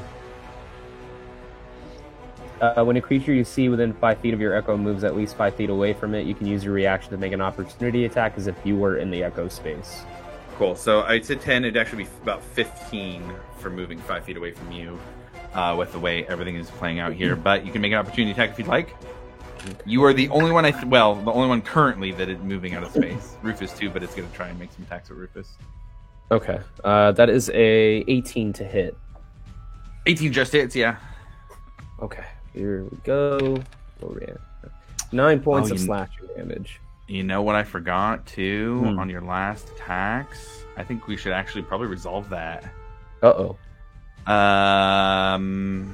Yeah, so real quick, what were your attacks before? They were slashing, right? Uh-huh. Yeah. Okay. So how much hit points does your Echo have? It has one hit point. So here's the thing. Oh man. Okay. So a little bit of rules wonkiness here. But the Echo would have died after your first attack last time. Oh. Because dealing slashing damage sends out damage that way. So that was a big attack. That was a big turn because the head came off. I missed it, so we're not going to go back and redo everything. Still going to have 4 heads. Still going to have the damage that you dealt, but I'm going to take away the Echo and this opportunity. Okay. Unless anybody has any serious issues with that, I think that'd be the best way to move forward with this right now. Unfortunately, Rufus, it is moving away from the group, and it is wanting to make some attacks on the way out. First attack against you is going to be a 22 to hit. Yeah, that hits me. Okay.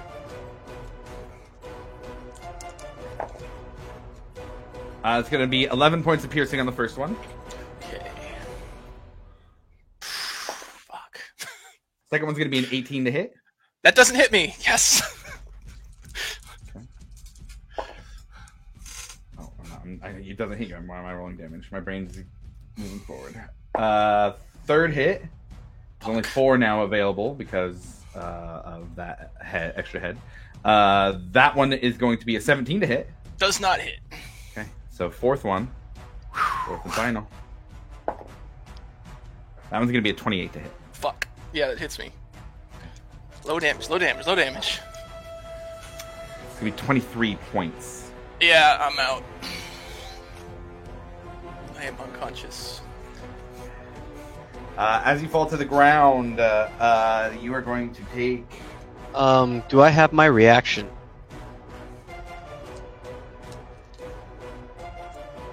You do not. You gain your reaction back at the start of your next turn, and you used yours in the middle of your turn, so I do not think you would. Is there something I can use inspiration for with this? And no real save because you're unconscious. You're going to take... That's a hell of a lot of damage, but I don't think it's going to matter because it's not enough to kill you anyways. But it's going to be 23 points of bludgeoning as you fall. That'll just be a death save. Okay.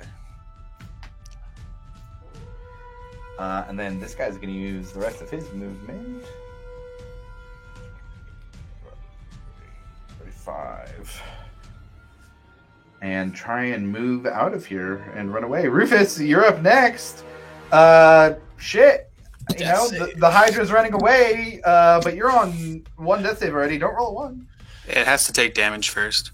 Oh, thank you. Yes. For moving out of the wall of fire. Yeah. That could change things here. So let's roll that. Is that even a save if it goes right through the fire? No, yeah, you're right. It just has to take the damage to move through. So go ahead and roll 5d8. It's fire too. That's real important.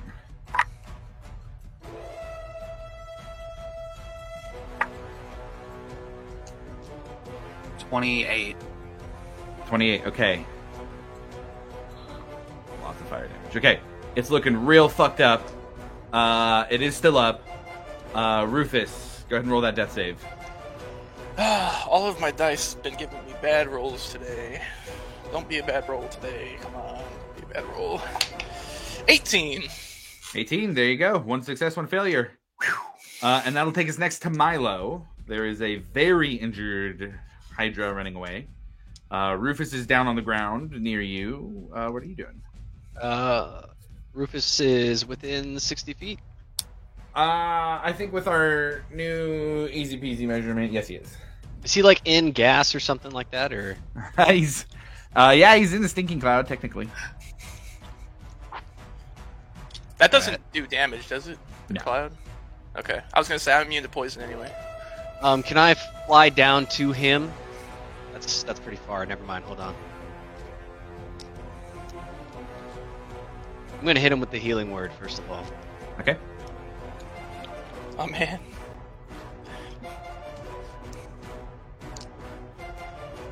It's going to be 8 points of healing for you, sir.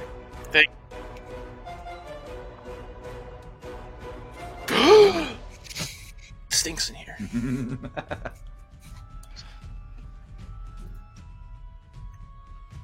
Heard you defecate yourself sometimes when you die. So.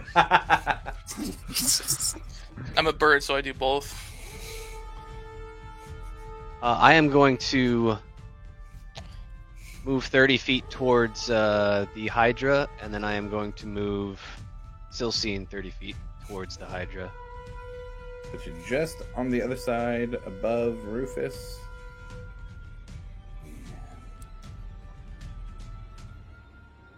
It still seems pretty close.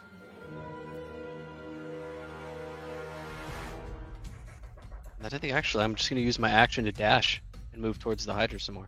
Sure. And that should be the end of my turn. When it takes that fire damage, does it like give the appearance that it's like really working? What it looks like it does is not in the sense that you're saying. Okay. I think kind of in the coded language of D&D, yeah. But it does look like it is having an effect that is stopping regrowth of skin that is on the Hydra. So it does look important. It does not look like it's extra effective. Okay. Josh, can I take that back? Take back the dash? The dash, yeah. Yeah, see within 60 feet? Yeah. Let's do the long loser then for a 7. Long loser, okay. Yeah. Yeah. Not very wide. It is a natural 20 on the die. Ooh. For 18 total with their wisdom. No, still. No, sorry, dirty 20. 30 and yeah, still beats it, sure. Yeah. I was going to say, imagine that mockery kills it. Yeah. It's like, I told the joke so good. The Hydra died. You okay, got it. Anything else for you then? No, that's it. Okay. All right, that'll take us then to Johnny Grimm. Squall on deck. Okay, I guess I will beeline it towards the Hydra. Just with my movement. Is it kind of over by Rufus, who's hurt but on the ground breathing? I will. How far is he away from me? The Hydra? The Hydra? Yeah. 15 feet away. Oh. Interesting. But if I slash hit him, then... Fuck it. No.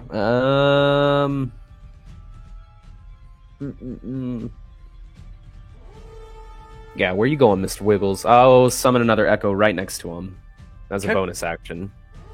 And then that Echo will take a swing. He's going to go down after he takes a swing, but at least it'll be a hit. Yeah. Go ahead and make that attack roll. If he misses, then he gets another attack. Yeah, it'll be good. 16 plus 8. Yeah, that'll hit. Perfect. So then... that is 10 points of slashing damage. And I believe the Echo goes... Yep. Still up.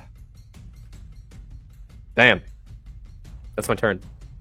How much hit points does Silcine have? Oh, that's right. Silcine isn't a thing. Silcine would take 2d8 acid damage, but Silcine can't take damage.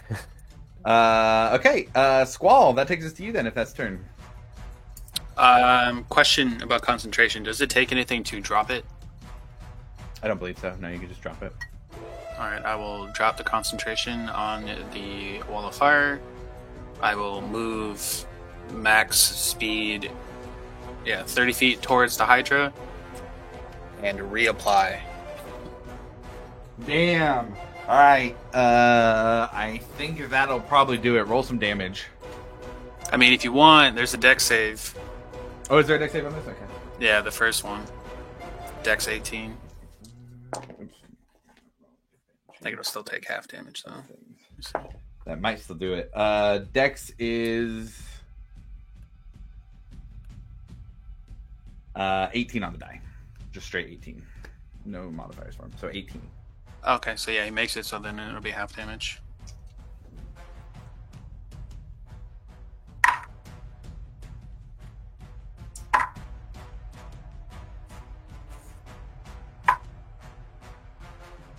It's 20. 20 halved or 20 total? No, 20 total. 20 total. Okay, got it. So it'll okay, got it. So 10 would be half of the rolls you made then. Yes. Okay, got it.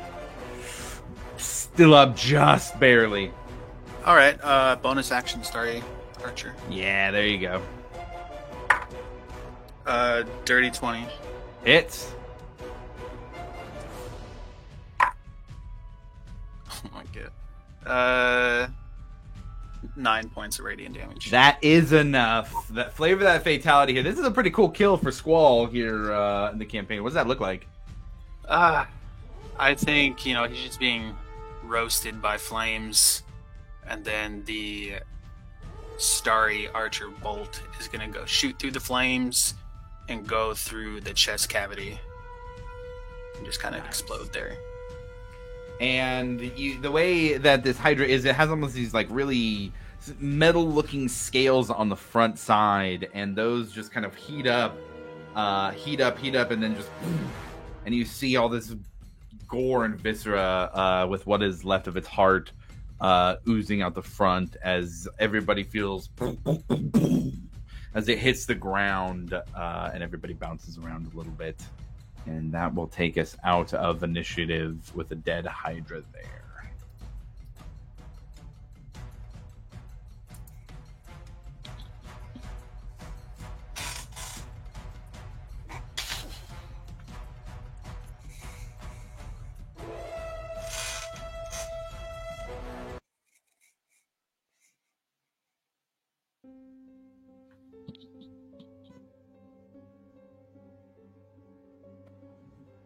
Pretty good job, guys. It was handled quite well. Sweating.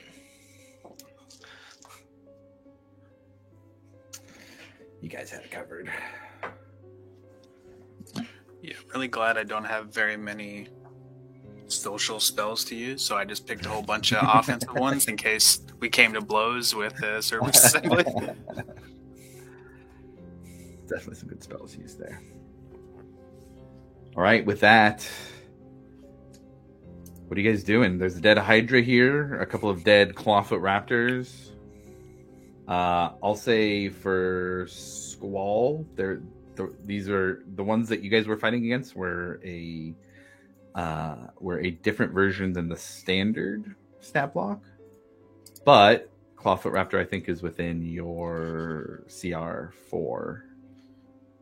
Wild shape, so if you want to add that to animals that you can wild shape to, you can add that in there. Not that you ever wild shape into animals. Let's see. I'll yell to the tavern, you can come out now, it's dead.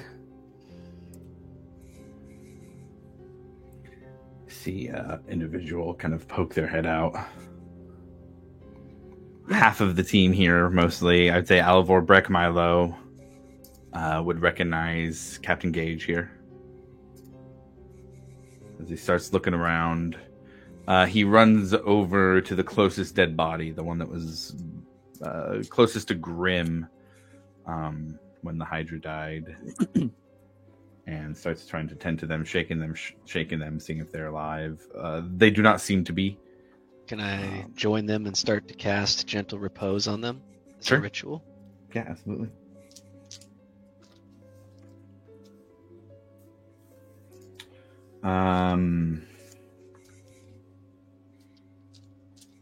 And how long does the ritual take? Remind me for a Gentle Repose. I believe it takes 11 minutes. Okay, got it. Milo, roll me a medicine check.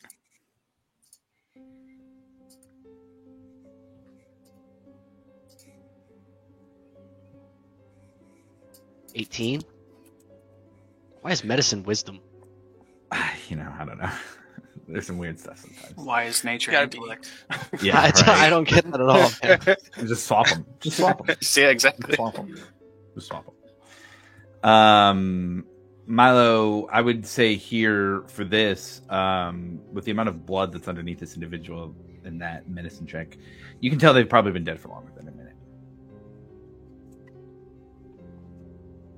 He just puts his hand on the innkeeper and kind of stands up and backs off.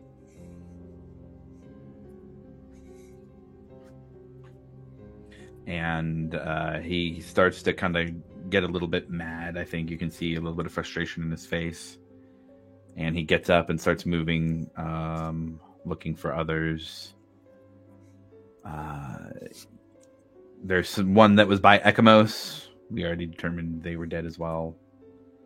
He goes, starts looking up. There was a body on the roof. And what's everybody doing here while he's doing that? There's a few moments that people can do other stuff if they'd like as well. Rufus is just laying down right now and reflecting. Breck is lopping off Hydra heads. Okay. Yeah, I'll assist with that and see what we can get from it. Okay. I will tend to Rufus. Nope, we had a couple people saying stuff there.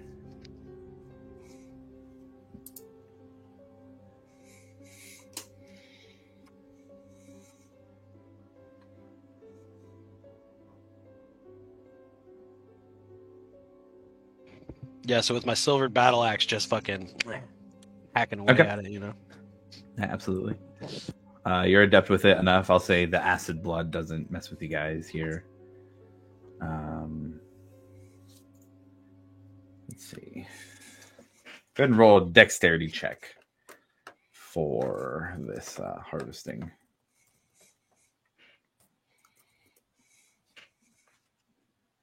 Can I get guidance on that? Yeah, that's fine. We can do that. I got a dirty 20. Dirty 20. I would say. And what's the guidance? Is plus what? D4. Oh, okay. So 23. 23. You're able to collect quite a few. 28 Hydra teeth. Those could be potent arrowheads. Let's see. Hydra blood. It's acidic right when it leaves the Hydra. But afterwards, there's regenerative abilities in it. You're able to gain 6 vials of Hydra blood.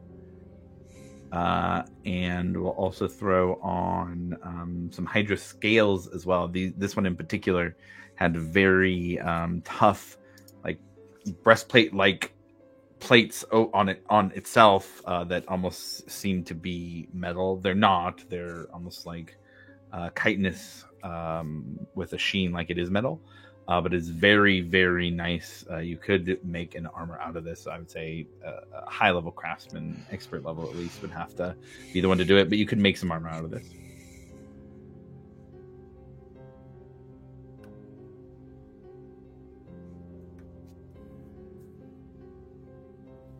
So blood, teeth, and scales. Ekamos, you were trying to do something? Yeah, I was just going to walk over to Rufus and cast... I'm going to use my amulet and cast Life Transcendence. I think that's 3 charges. And 25 points of healing, and I'll take 25. What a guy. Thanks, man. Yeah, man, no problem. Cool. And Grim, and something you were trying to do? I'll just try and look for other survivors or go inside the tavern and see if there's anybody else inside and try to do that. Yeah, so I would say Captain Gage goes over to the right. There's somebody who was, I described him as a smaller person. Captain Gage yells out, "Braziera, over here!" and you help him kind of get up there. There is a halfling Brazira heel step. You guys would, I would say, Milo, Alivor, Breck would recognize her as the halfling server from the Shouting Sail from the first night you guys were there. She's hurt also, but still alive.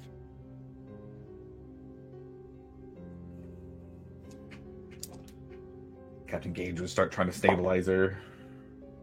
Yeah, with just healing word. Okay. He'd give a thoughtful or like an appreciative look over. Thank you. He was doing bad. His first roll was a 5. Brazira would kind of wince in pain as he was looking over her until Milo came over to do the cure wounds. Currently looks like Brazira and Captain Gage are the only 2 survivors that you guys are able to find. Grim, you can roll an investigation check if you'd like.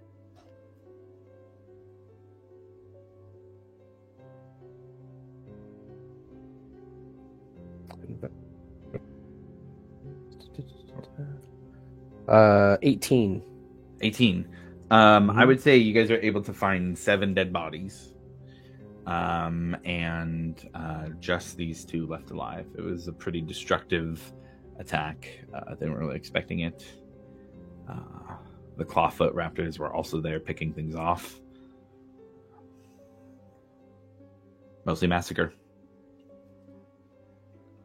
I'll relay that information to Breck, and obviously there'll have to be some sort of cleanup so that people can come collect their fallen, but only 2 survived. I'm gonna use detect magic and just start walking around to see if I just notice anything, anyone.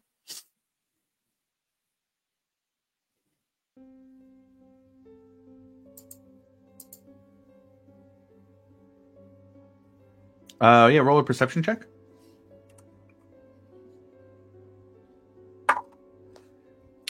Dirty 20. Dirty 20? Man, I would say you see like a enchanted dagger that the captain has. Not really anything besides that, though. Mm-mm. And then just with, like, obviously outside of the 30 feet, if I see, like, anyone or anything watching. Yeah. Okay. Pretty quick. You can find the Hydra's tracks to here. There's no latent energy or signs of anything that was very magically involved. Okay.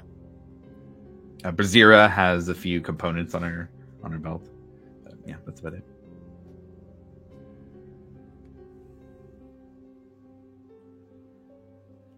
Captain Gage grabs, collects Brazira, helps her up a little bit. Well, we're going to go back into town for now, I think. If you all could help us get back there. I don't think it's safe to be out here right now without any protection. Can do. He starts limping over there. Anybody have anything else they're doing here? What's the plan? What are you guys doing? So I would like to collect some, see if I can get some of that Hydra blood. Go ahead and roll a dexterity check. We kind of had the rolls for what you guys would find collectively as a group. I'll give you a little bit more if you can get a high enough check.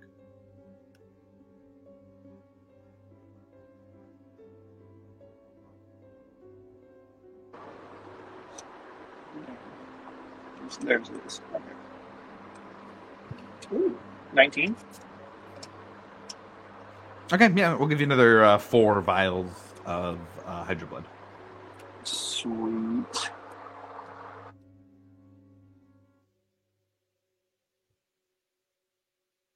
So are these 2 people just like limping back?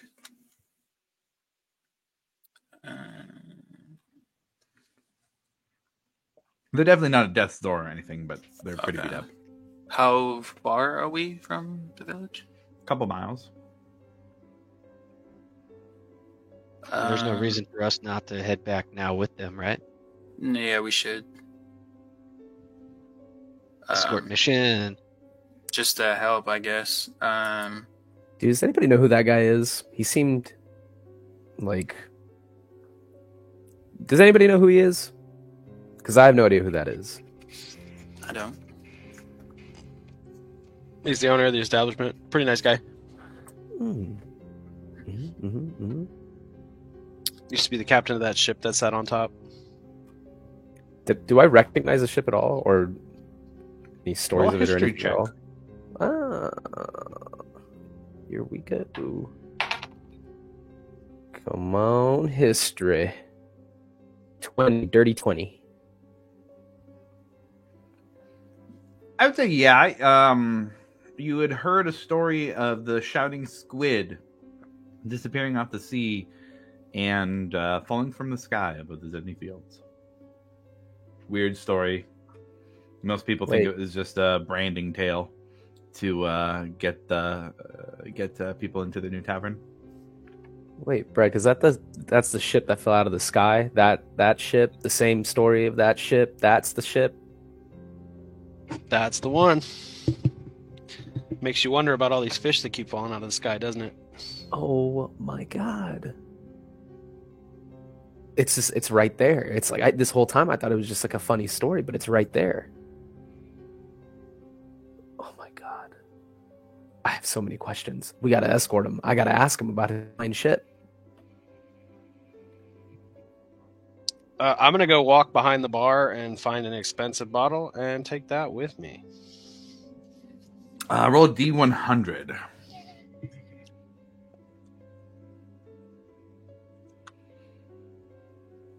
Uh, 51. 51. Lionette wine, not as expensive as it used to be, but it's still pretty good. You find 5 bottles of Lionette wine there at the bar. No, I'm just gonna take the one. Okay. I'm going to reach down and touch the ground. Sure. And cast a little spell, and 2 dire wolves of earth appear to carry the 2 people back. So just conjure animals. Captain Gage will look back and kind of raise his eyebrow. Well, that's fancy. Brazira, on the other hand, who... Squall, I'd say that you'd be able to recognize kind of druidic elements of her garb. Gives a smile and hops right on. And just gives a nod and says, thanks. Wasn't looking forward to the walk. At least one of you said it.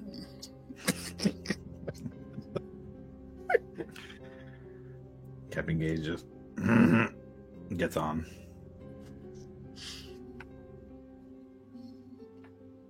Okay. Anybody have anything else we want to do, or we're just hitting the road?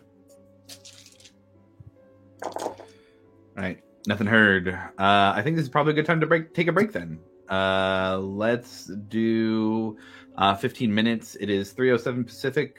Let's call it 22 wherever you're at on the dial. So we'll be back and we'll take it from here, leaving the shouting sail. Catch you in a bit.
Okay. So we'll zoom back in here on the way back to Hope's Bastion. Let me change the vibe a bit. It's during the day, kind of midday. I think actually a little bit earlier in the day than midday. And we were moving back to Hope's Bastion. This is still not long after the conversation with the Cerberus Assembly. I'll leave it to you guys. If there's anything anybody wants to do on the way there, we can play that out. Otherwise, we'll move back to Hope's Bastion and continue on. Are there any bodies of water on the way back? Any bodies of water on the way back? There are not any big bodies of water, no.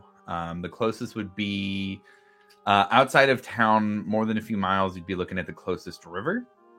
There's not any rivers going directly into Hope's Bastion as of yet. So I would say not on the way back. Not any natural ones. Is there not that lake to the north that's next to like the tunnels? That'd be the Daggermore. Okay. Yeah. But correct. Yeah, there is that as well. About how far is that? Man, we're talking about old parts of the campaign. I want to say, I think the closest thing would be you could find a river within a few miles. If I remember correctly, the Daggermore was closer to like 15, 20-ish range for miles outside of town. It was a few hours out because it was starting towards, there was connections from there underground to other places as well. So I think for the sake of this, we'll say that for now, and I'll go back and review some old notes in the meantime, and we can play them out from there. Okay, no worries. Yeah, nothing more than 15 or 20 miles though for the lake, at least for Daggermore. Okay.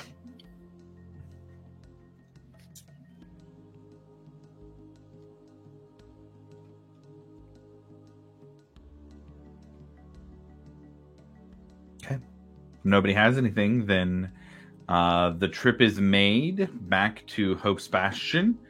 Outside of the gates, Emmeline is waiting there. And as Gage and Brazira move towards the gates, she begins to talking with them about where they can go and accommodation to stay, and getting the rest of their wounds tended to. And you guys are back in Hope's Bastion. Rufus, you were gone from the meeting, but there were some things talked about involving you. Now that we're back in Hope's Bastion, I wanted to give you guys a little bit of time. There's a lot that's been happening. So I wanted to check in and see if there's anything that anybody wanted to do. We got a little bit of time today to decompress after the conversation and work on some stuff that you guys want to do. So I'll leave it to you guys here for what happens next.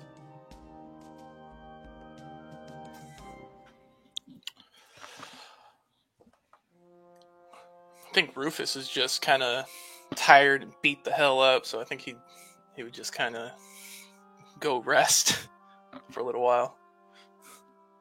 So you can do a short rest. If we're talking mechanically speaking, far too early in the day to do a long rest, but you can absolutely do short rest if you'd like. Yeah, just a nice little short rest. Yeah. Bastion's Keep is available with a nice room for Rufus if you'd like to go back and just do that. Yeah, let's go take a nap.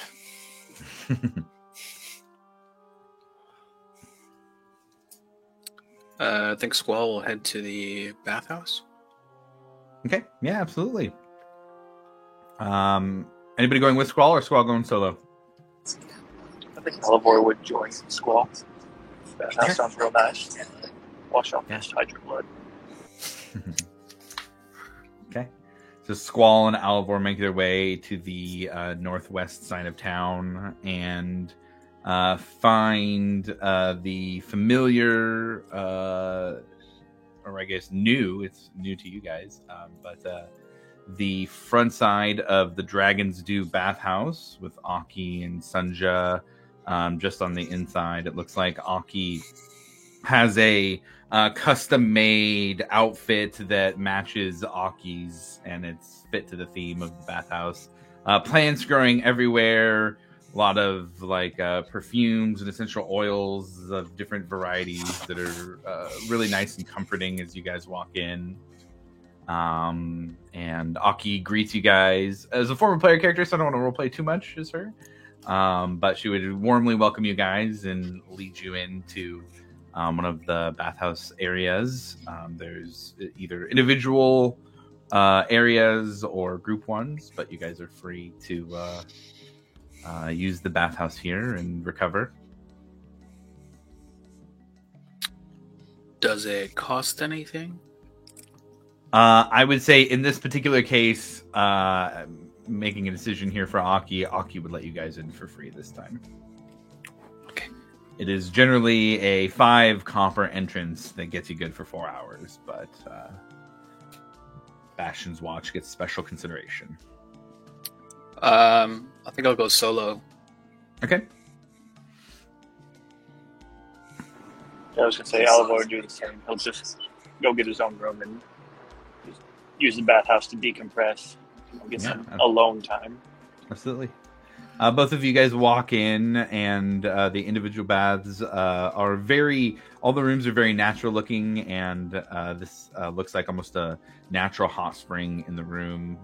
This particular one, or rather these particular sets of rooms, are almost a little more cave-like, with some, can't tell if it's plaster or just natural, but almost some rock decorations around, hole in the ground that has some bubbling water. And over on the side, there's a table with different perfumes and scents. There's mint, lemony, citrus stuff. There's like pine, just a variety of things you could add to the bath here. But both of you have free reign. Squall, I have a sneaking suspicion you're going for your promotion here. That and as Alivor said, decompression. Got it. Okay, so for you, interesting here.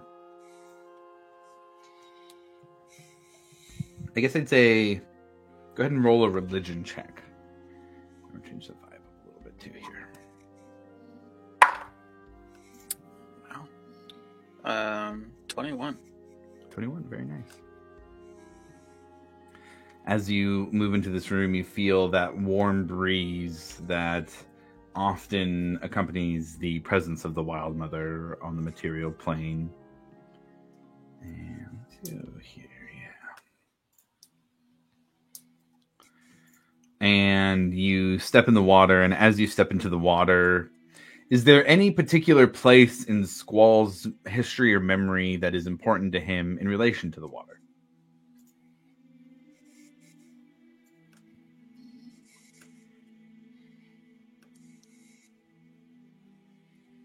I don't think I can't think of anything very specific, this place in the ocean or whatnot, but just generally just home, like Vezra. Okay. And as you step into the water, it's not like a full vision or anything, but it feels like stepping into the home water for the first time. And you feel at home here, and not just at home, but fully connected. And as you settle into the water, it's almost as if a small tide begins to flow out onto the rocks that mark the edge of this. And you don't hear a voice, but you almost just get the sense of a question from the Wild Mother, of asking what you seek.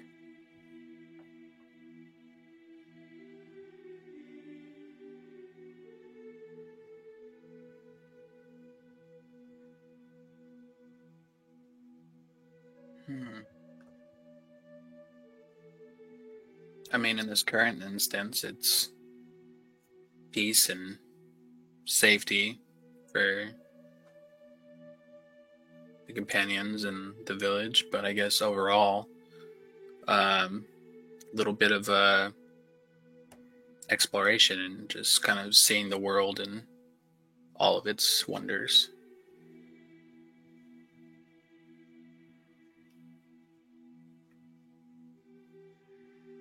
And you look down, and on your left wrist, there's almost like it's a natural marking, a tattoo that the water lights up around your wrist and almost brands it. Branding is such a terrible word to use because that's heat and pain, and this is not that.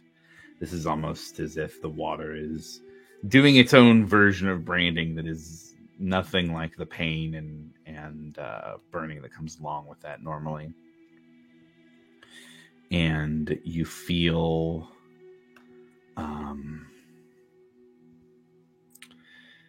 that connection settle in, and know that you have a little bit of home with you and wherever you go, and just get a sense of responsibility in that you are speaking on behalf of the Water Ashari here.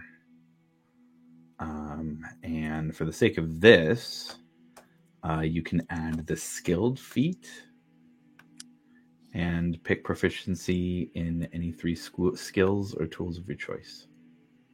Oh, wow.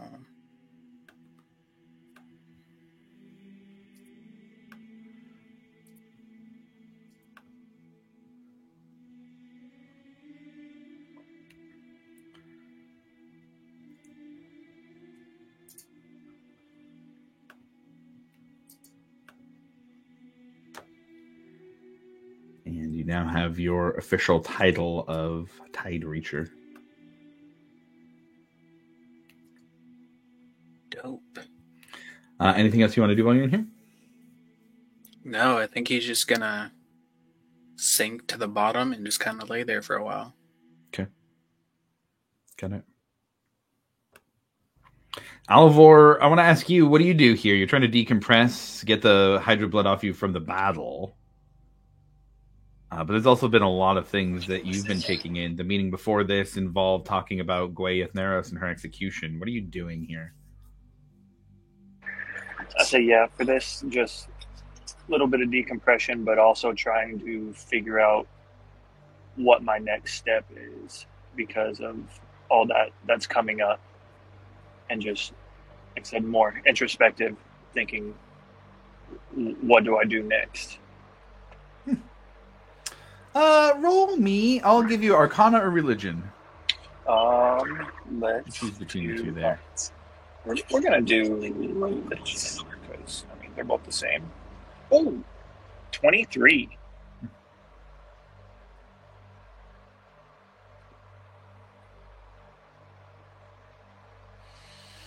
Revenge is easy to accomplish once you have the person in front of you. The next step would be moving closer to Uther Prent. You get this sense of direction. You're not sure. It's wordless. There's nothing specific in terms of words coming into your brain, but you just get the thought. Uther Prent's not that far away. You could get there quick. Hell, if the Cerberus Assembly has another teleport scroll, you could be there in an hour. You could be standing by Uther Prent in an hour with your blade in his back. That's what you should do. Ooh. Oh boy. Okay, so yeah, that's obviously very tempting.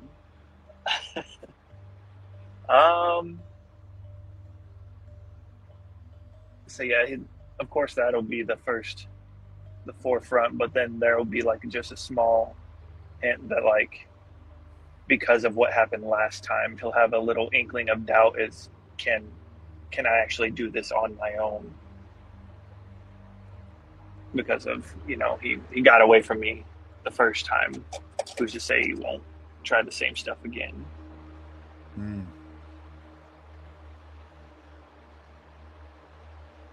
Feel just thinking I need to be smarter and come up with a plan that is more surefire instead of acting solely off emotion. But I know, given in the moment, that I may not be able to control myself. You notice in the corner, here in these rooms, it's very natural feeling. So there's some leaves and things gathered. As you're having that thought, you notice a raven's feather in the corner. You haven't seen one in a while. But as you're having that thought, you know that you don't have to do it alone. But you will have to make a choice. Will you do it with whatever this thing is that's been giving you power, making you stronger? Will you do it with Bastion's Watch? Because those are probably two very different things. But both could lead to what you want. But they will define Alivor. Yeah.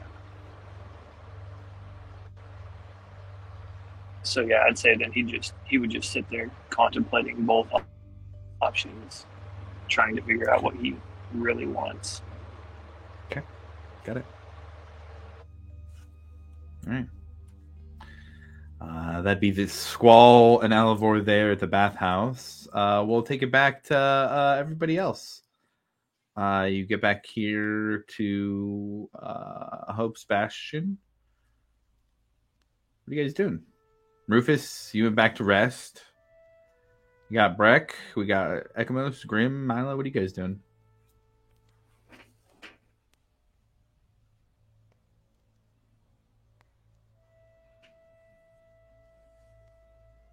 I think after everything, Grim would go to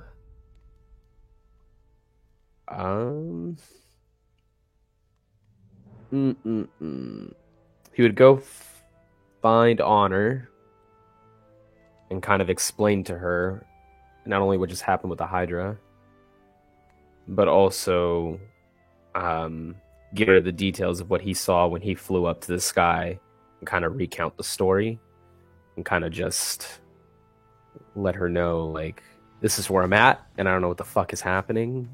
I just need to vent and have a moment of clarity from someone who seems a little more kind of more head on their shoulders than he is at this point. She can see you're very shaken, and she puts her hands on your shoulders and says, oh, you look like you need a drink. Let's go grab one, yeah? Please. Six of them. So the two of you head to the Friendly Ogre, and Serenity brings you guys some drinks. Honor buys you an Adventurer's Brew, which actually heals some of your three hit points, I believe is what it was. Gives you hit points back as well. Yeah, and that'll be it. Like, nothing too crazy, just kind of like winding down from the battle and waiting for everyone else to kind of reconvene, waiting for the next moment we all kind of reconvene with each other. Yeah, not to move on too fast. You are talking to a high-level wizard there about some things that you've seen. I need to make some rolls for her to see some things that she may or may not know and be able to help with. That's a very particular line you're doing there. Yeah. Oh man, I use this red dice too, so it's even perfect with her being a blood mage. Well, first off, that's crazy. I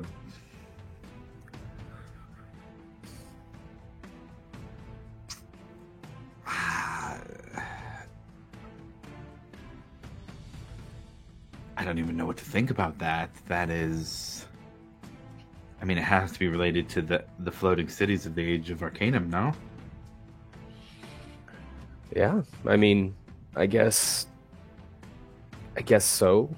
I guess hopefully we can go up there fairly soon and figure it out, but I also don't want to sidetrack us more or kind of take away from things that are a little bit of a priority, but it's right there, and if there's a floating city right above Hope's Bastion, then I think that's something that we have to kind of explore as well, just in case. Well, I just don't know why the way that's connected with me. Well, based on what you described, it doesn't sound like a full city. And I mean, the ruins of Schattengrad are essentially, from what I've read, the ruins of the city that fell to the ground here in the fields. That almost sounds like more of something that's left of the city that did fall. I mean, if anybody was able to find Age of Arcanum level knowledge and history, that would be incredibly valuable. Untouched knowledge, unplundered treasure. Okay, well, you had me at plunder. Oh my god. Now you're just messing with me. No, Grim, you know, there's a lot of powerful wizards around these days, the Assembly included, obviously. But we can't match what they used to be able to do. I mean, the world was destroyed because the gods and the mages all couldn't get along. Power was more potent back then. I mean, you know, I don't know how you're involved or how you found it, but she kind of looks around a little bit. There are many powerful wizards who would like to know what you just told me. And I trust all of you, and I would not tell anybody. But that is very valuable information. In particular, the Archmage of Antiquity would be very interested to know that there's not just ruins in the fields, but actual remnants of the city itself. I mean, that could be game-changing. Yeah. Let's hold off on sharing that with anybody for now, until we figure out what exactly it is. And I also want to try and survive that fleshy monster that's up there as well. So I think baby steps. Let's survive first, and then we'll figure out who to divvy out the information to after. Okay. I just feel like that thing's obviously guarding something or hiding something. I don't know, but more answers lie inside of that temple or whatever he was in before he attacked. Well, at the very least, you can start doing research on Zidel. That would be. What does that name? That would be the city that was flying above the fields back in the Age of Arcanum. Is there a library here? I think Rufus has started one. Haven't seen the soul here in a few days. Do you want to take a super awesome, fun adventure to a possible library and see if we could find anything? I mean, if you wanted to take the time, I could get us back to the Alabaster Lyceum for the day. Sounds like a way better idea. Let's do that. Okay. Yeah, let's go. And she will grab some chalk out of her... Well, she'll leave the bar so that you guys have a private place to go, but she'll use her chalk to put out a teleportation circle and takes you into it. And, Graham, I don't remember if you were at the Lyceum before. I don't think I saw it. I think so. I think it was Milo before. But you are teleported into a very nice library. A lot of white marble-looking stone, and Honor looks around. It's nice to be home, even if for a moment. This could be a big search. Shall we split up or work together? If we split up, I feel like I will just kind of get sidetracked into any book that has, like, you know, pop-ups and like cutouts and stuff like that, or like a cool coloring book. So, if you don't mind sticking together, probably be more beneficial. Well, yeah, they do keep the pirate section and the children's section right next to each other, so. Nice. Good one. He just kind of chuckles and heads off the other way. All right. We'll come back to that and have some rolls for what you guys find about Zidel and things going on there. We'll take it back to host Bastion for now. Ekamos, Breck, Milo? Ekamos would, I guess, walk around and see if he can find, like, community area, like playground or school or whatever, because he remember mentioning baseball to the before we left and see if they had any progression in that. Oh yeah, rounders. That's right. Yeah, absolutely. We could say outside the walls, there are 2 very makeshift fields with 2 versions of rounders. One just straight no magic assistance. The other with magical assistance. Oh, we're going no magic. Come on. No magic. Got it. Yeah. No performance enhancing magic. No. Got it. You go out. We'll say that there's one of the fields is being used right now. You come up upon some of the Hope's Bastion villagers here playing a game. Looks like one team is doing much better than the other. Of course. Yeah, I'd walk up and see if they need any extra players. Let's see. I would say they both have enough to be playing right now. The team that's losing really bad, they offered to replace one of the team members. There's one guy in particular who's been doing just dog shit. And so they kind of push him away. They go, get out of here. You gotta go grab us drinks. Yeah, we'll take it. Come on, over here. We need some help. And they push the other guy off and bring you over and say, they get you on the bench, and it's a kind of a mix of people. You know, you have there's a half-orc woman, a couple of human dudes. There's a half-elf as well. It's a little bit of a variety here. There's one gnome on your team as well, a gnome male. And one of the humans, as you sit down, don't want to get all those fancy clothes dirty, do you? I mean, if you got an extra set of clothes, cool. If not, I'll play in this. I don't mind. So we're supposed to give you our clothes? No. I'll just start taking stuff off to like somewhat be more athletic. Okay, got it. Yeah. All right. Yeah. So you kind of play a game here with them. Roll me an athletics check for Ekamos. This isn't gonna be good, but we'll see. Oh, baby. 17. 17? That's pretty good. Magic 1, yeah. So, the way I was going to do it, I was going to roll just straight d20s with advantage here, and that was just going to be a random way to set the DC. 15 was the highest of the two with the 17. A game plays out in which your team, the team that was losing, come back. They're the underdogs, but they are able to come back. And by the end of the game, Ekamos gets the last hit that brings him around and gets the win. Nice. And it's a very unique experience for Ekamos, having not dead anymore either. You're alive and playing this game out here. You feel the wind, the dirt, the grass. It's all sensations that weren't really available to you before, and it's a different Ekamos than it was a couple months ago here back in Hope's Bastion. Awesome. Cool. Anything else? Yeah, I was just gonna do that and then wait, I guess, for the rest of the party. Okay. Not proficient yet in rounders, but we'll say on your way. Cool. Anybody else? Have we got anything? Milo, Breck? Ever heard anything from you guys yet?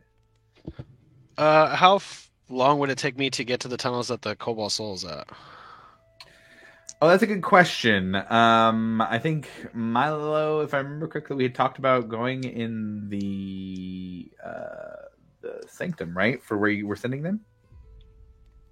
I pretty much sent them to where they're gonna find any sort of defensible position. That's right. Yeah. If it was the Sanctum, cool. The what? I said if it was the Sanctum, then that would be cool. But yeah, whatever they can set up shop. Right. I think that's what we were talking about as a hiding place for some things. Breck, I would say half a day to a day would get you there and travel. You'd have to be hoofing it pretty good though, and would be there would potentially be treacherous things that you would encounter if you went on that trip as well.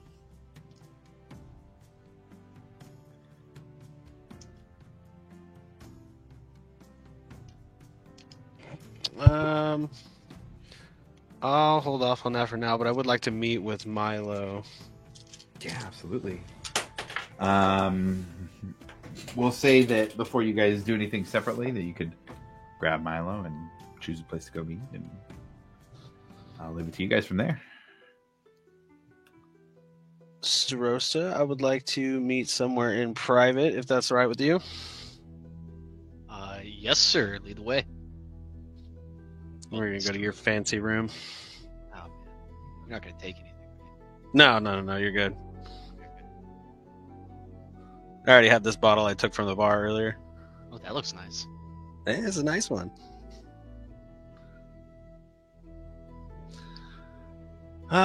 You can send out illusory script, right? Yeah.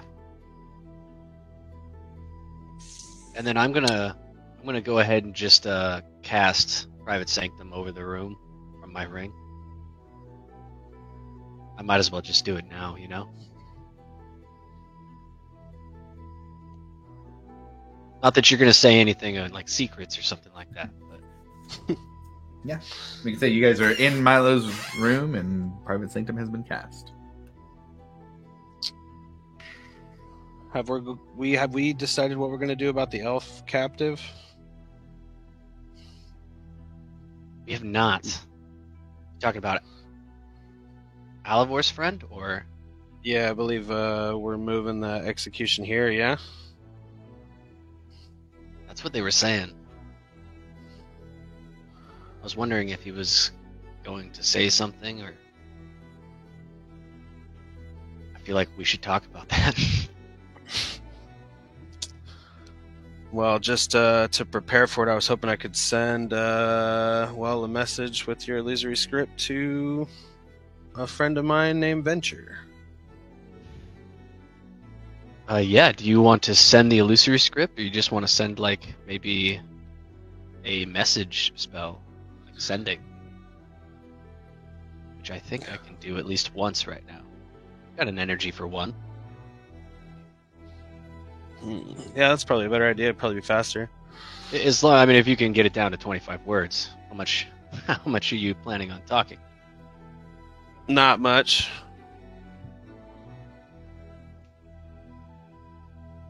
I can get it down to 25 words. Let's do it. I think if I remember correctly, Venture took over on the Alcantara, right? That is correct. Yeah, okay, gotcha. Okay, cool. And then I'm pretty much just going to repeat exactly what he says to me and cast sending. Venture, this is Breck. I will need the Alcantara. What's the place north of us? Ice Haven. We'll need the Alcantara at Ice Haven within a few days. That's 15 so far. Stocked and ready for a trip to 3 left. Milo, where's your mom at? Uthidern. Those are my 3 words.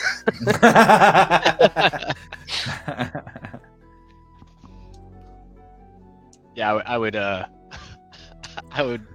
patch that in there that it was Uthidern. Okay, got it.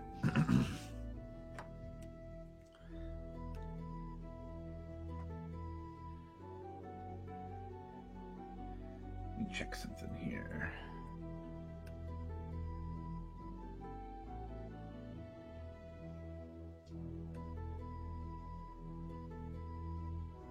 Yeah, there we go. It was Uthidern, right? No, it was Uthidern. I'm checking. Sorry, I was checking water routes to Uthidern, just so that that'd be something Venture would know, so that can be relevant. Venture would respond with, "Aye, Captain. We'll start heading north and getting stocked. Any requests for upgrades?"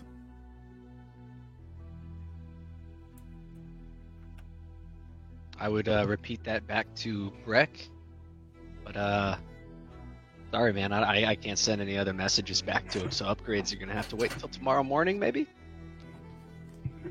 Yeah, that's fine with me. I am gonna rest up here in a second, so maybe in an hour I can send more. All right. Yeah. Just let me know. With that, at some point, I would like to take a trip to the tunnels.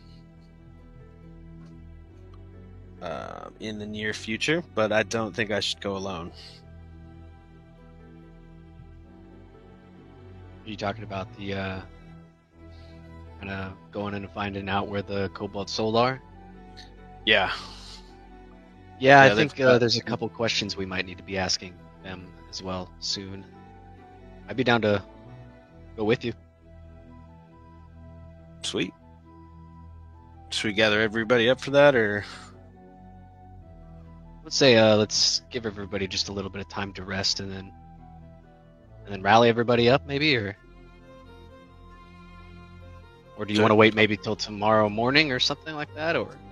How late into the day are we? Pretty early still. I'd say at this point about noon. Unless if it's urgent. No, it's not super urgent. No, we can wait.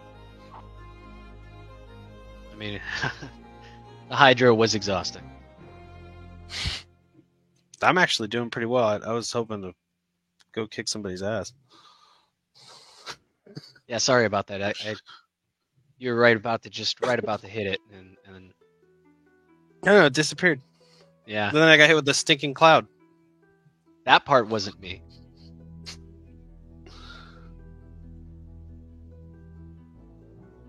Well, all right, man. I appreciate your help. Yeah, no problem, man. I'll leave the rest of this bottle here with you. I think I can find some use for that soon.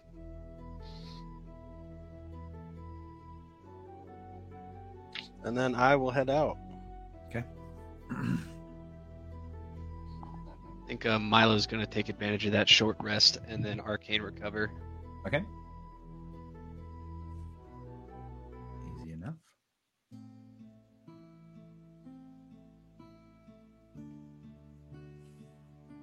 Milo, roll me a perception check.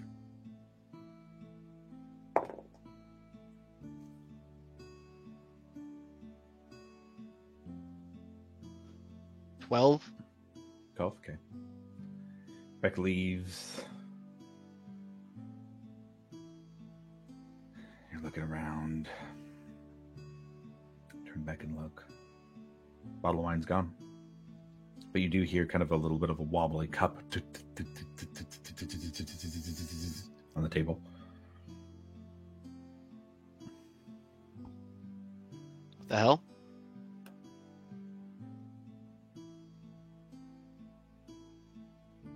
Can I look back over at Breck or something, or has he already left? Muted. You're muted.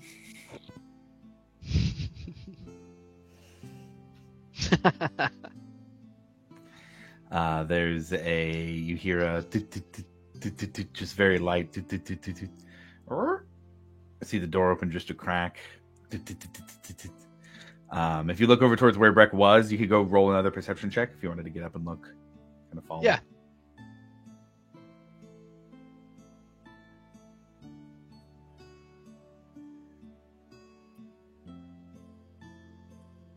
It's 17 this time. 17 is what you needed. You see, turn the corner, just the end of an otter tail. Is that what? Nah, couldn't be. That was... And then just off in the distance, oh, this smells ghastly. What a terrible vintage. You little bastard.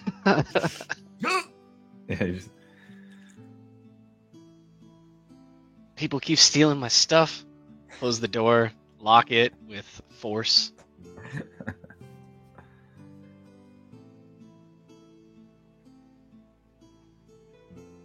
You have your arcane recovery back after a short rest. You do have another setting available if you want to use that.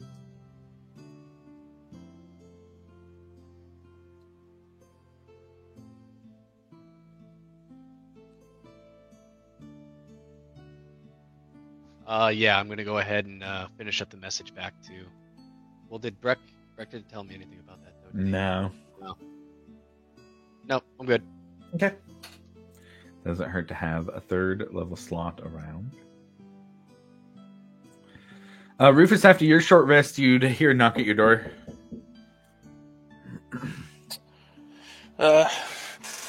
Get up and before opening it, just kind of listen for a couple seconds. You hear the distinct sound of a quill on parchment. We'll open it slowly, just a crack, and just look out. You hear Emmeline's voice. Hello. I have word from the assembly. Paperwork from the assembly. What is it? Oh, it's just the details. You weren't in the meeting, but Master Ikathon wanted to pass on the details for the Grand Inquisitor position, going after the Cobalt Soul members. Just, the particulars. If you find anybody, they're under the jurisdiction of the Assembly, they're to be executed and found guilty of treason for going against the Crown. All those types of things, the legalese that the annexes went over. Open up the door all the way. Oh, your friends didn't tell you yet? What do you mean, Grand Inquisitor and executing people? Oh, the execution part has nothing to do with you. It's just the default for treason in this situation. The Cobalt Soul. It is to be announced later in the day that they have been found to be moving against the Dwendalian Empire and King Dwendal himself, and for the safekeeping of the Empire, that the Assembly have taken authority in form of Trent Ikathon being the Archmage of Royal Affairs, and going after the Cobalt Soul for what they've done, and making sure that they cannot move against the king and take power for themselves. Master Ikathon would like you to go after those who are doing so. As a former member of the Soul and somebody who's been outspoken against the Soul, he thought he would be a great candidate. I'm sorry, this just doesn't make any sense. Why would... That's not something that the Cobalt Soul would do. Oh, I'm sorry. I'm a little confused. I had heard that you were very against the Soul getting involved in politics and were outspoken in previous conversations about it. Well, absolutely, but I still believe that the Cobalt Soul does good work, and I don't think that they would necessarily go against, at least not forcefully, the king. Well, if you would like to discuss the details in particular with Master Ikathon, I'm sure he'd have a far greater understanding than I do. But it was explained that they discovered a plot, that they had evidence, and that they are of a high enough authority that we should trust them. Sorry, it just doesn't make any sense. I think I would want to discuss it further. Certainly. Well, here's the paperwork. I can read over it if you'd like. Just delivering. I hate to be the bearer of bad news, it seems. But if you need anything, you know where to find me. All right, thanks. I'm just going to shut the door and look at the paper. Yeah. Does it have any other details on it? Nothing that she didn't explain. I mean, a lot of, we'll say, legal wording for the official things that the Service Assembly is doing.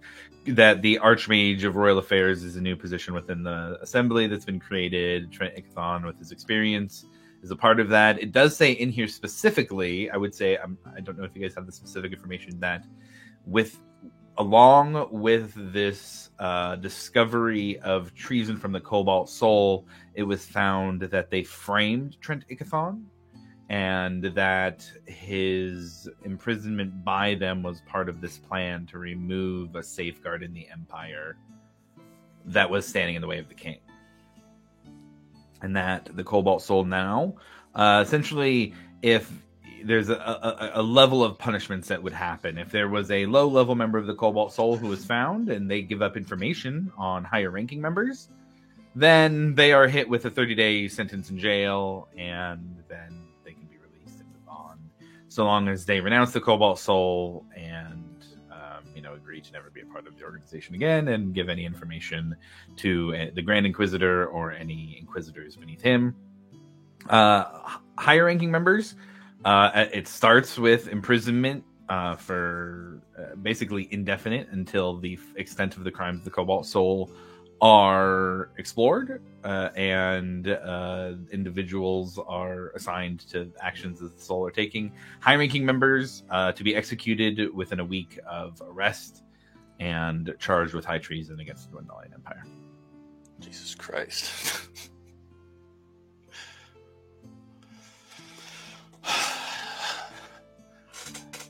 Okay. Just gonna fold up a piece of paper, and is it signed by anybody? Not yet, I would say. It's just details for you to sign. Okay. Yeah, I'm just gonna fold it up and put it away, and walk over to Milo's room. Sure, absolutely. Knock on the door. Oh my goodness. What's up, man? Hey, can I talk to you real quick? Private. I guess the room's not going to get more private than it is now. Yeah, I'm gonna go inside, shut the door, and put the movable rod on it so that it can't be opened. Oh, nice. Yeah, now it's even more secure. I'm gonna take out the letter and hand it to him. Like, I just got this. Yeah. What exactly is happening? So, with things we may have skipped over a few details that included you. And then I give him like a word for word rundown about what happened. And kind of the idea was, and this is totally, up to your discretion, whether you want to take on this responsibility or not, but I figure the closer you are to this, the more you have control over how much damage is actually done. So we kind of said that you might do it, but you have the ultimate say, my man. And I just slowly hand the thing back over to him. Being somebody that I'm assuming does, or at least has revered the Cobalt Soul as yourself, don't you think this is a bit odd, and they might be taking it a bit far? Oh, absolutely. I don't condone any of this. I, in fact, am very forward in helping the Cobalt Soul act this very moment. I was hoping that you were going to help me, to be quite honest. And run interference between us and Ickathorn. So you thinking, if I accept this, I could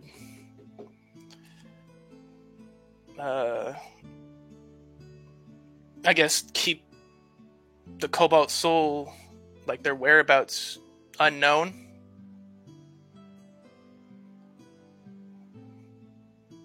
I think that you can delay Buy them time. finding it.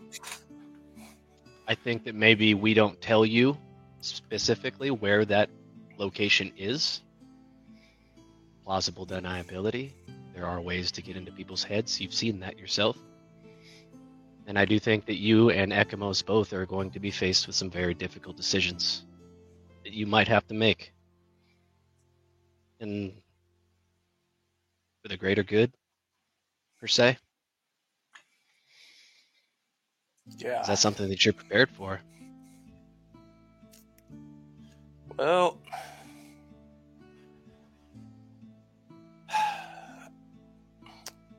I know that I can run interference, at least.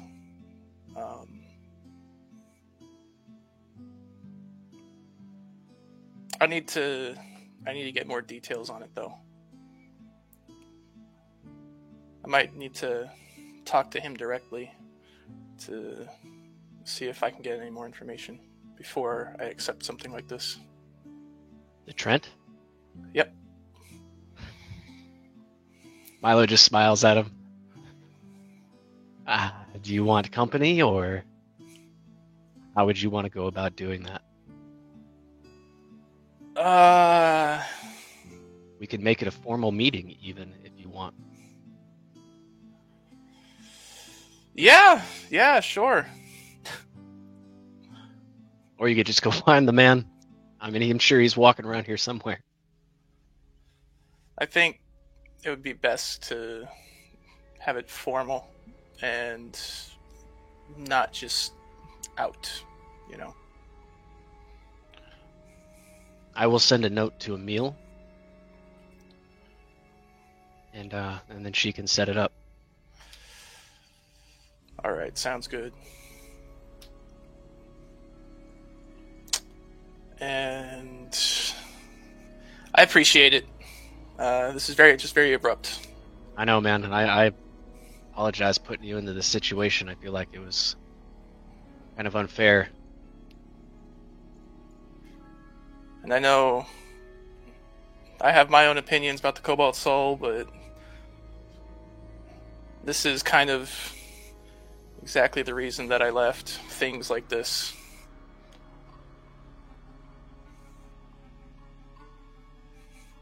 We can't let all that happen. I don't think they deserve any of this.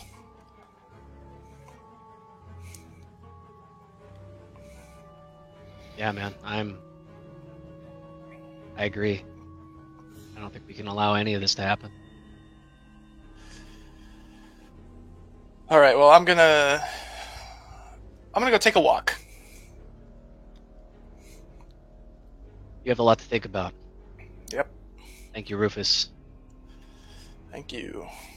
And take my my rod and head on out and wander. Yeah, absolutely. Are you wandering within the walls of the city, outside of the walls of the city? Definitely within the walls. But, like, just kind of being distant with everything. Okay. Kind of trying to be a little bit more aware of what's going on around me. Yeah.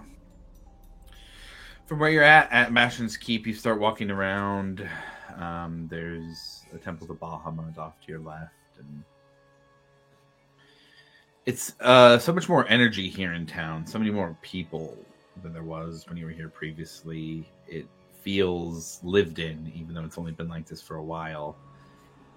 And you walk around, you see the blacksmith that now has a very nice forge attached to it. You see the stables with Lorena. And it looks like she's probably hired a couple more people who are moving in, and she seems to be giving some kind of training. Pass by Michonne's shop. Look over at the new kind of stalls and market area. A variety of shops over there that are starting to pop up, and you see them constructing a platform here. And you can tell by the construction of it that it is meant to be almost a central plaza area where this can be a stage. But with you paying attention and keeping an eye on everything that's happening here, I would say you also notice that there's additional things being built on the bottom. And in particular, there is the option for dropping the square area, and that this is being built with not just a stage in mind, but also gallows that being built into the central place that should be about gathering and celebrating. And you feel that sense of excitement here now. You know, there's potential, there's happiness, there's community. And people don't really notice that specific detail. So it's not something that, you know, people are walking by thinking about or talking about, but you notice it when you're trying to pick up some extra things. Cool. That was it. Got it. Okay, we had talked about a couple things from there. I'll zoom back out, I guess, and say, is there anything anybody wants to do? Gathering everybody, moving on to other conversations, or moving on to doing different things. So if no one else has anything, Alivor would attempt to seek a private conversation with Milo. I mean, it doesn't have to be right this second, but definitely before Wyatt gets to town, for sure. I love that, like, a little bit what's happening is Milo Estarosta's calendar appointments are filling up for these conversations. It's so flavorfully, just so flavorful. It's great. It's great. I need to hire those clerks. You guys,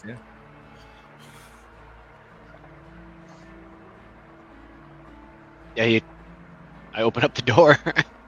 Yeah. So yeah, I'd walk in and just look around to see if I'd ask her, are we alone? Oh yeah, man, we're alone. Honestly, I cast that stuff hours ago. Like my third appointment this evening. Oh. So what's up, man? Oh, third point. You make appointments. Well, I mean, I didn't. So I got a couple of questions for you. First off, I know you're our resident magic user. How easy would it be for you to get and spin me up on a scroll of teleportation? Scroll of teleportation. That's a little bit even out of my league right now, man. I think. What was that? You cut out a little bit. I was gonna say that level magic's a little bit out of my league. But DM, would I know of anybody in town or close by that can provide that level of? The assembly gave you guys one about 2 hours ago. They could probably cast teleport. You're pretty sure they could probably cast teleport. Oh, that's right. Yeah. The only other mage you guys know who could just straight cast teleport, I believe Honor has used it. But she is not currently on the continent.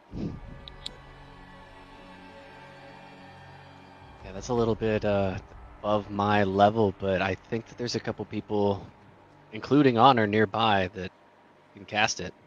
If you want to try and talk to the assembly about nabbing another scroll, I think you're going to need a pretty good excuse that they're going to like. Yeah, that's the thing. That's why I'm coming to you. One, I feel you'll be a better chance to get that, and two, I don't want anyone knowing that I haven't. What are your intentions for the scroll, Alivor? That brings me to my second question.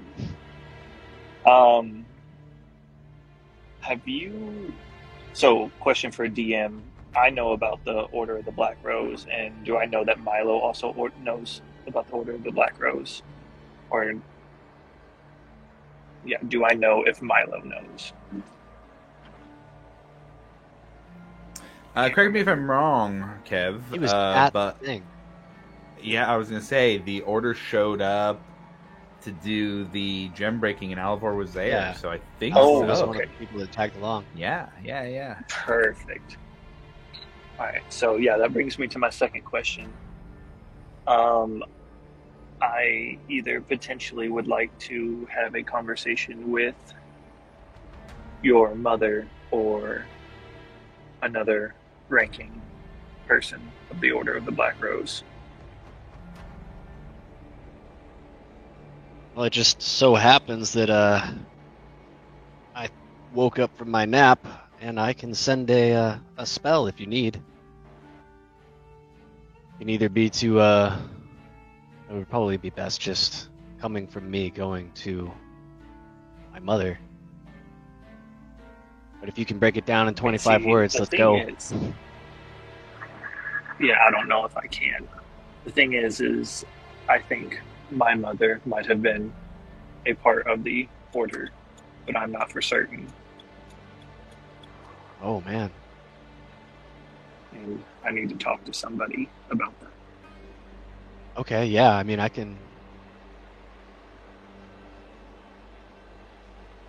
feel like we can get that over there and pretty easy enough. I don't think I have to write that. We should be able to send that. All right, yes, I would also like to get both of these tasks accomplished before Gwyneth gets here. If possible. And Gwyneth is what you said? Gwyneth is your friend that's over in... Well, I believe she is also... I mean, I'm sure you suspect that she is also part of the Order of the Black Rose. You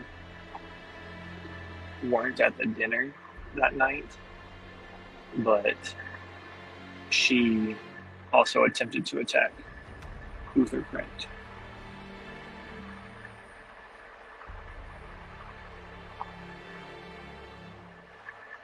Gotcha.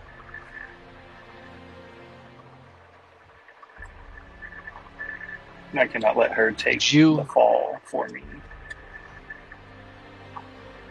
No, I had figured that you'd want to save them. And honestly, I think a few of us are already pretty curious about how you intend to do that, and I think we should go meet with the others after this, or at least as early as we can. Discuss how we want to do that. Or even on the possible escape.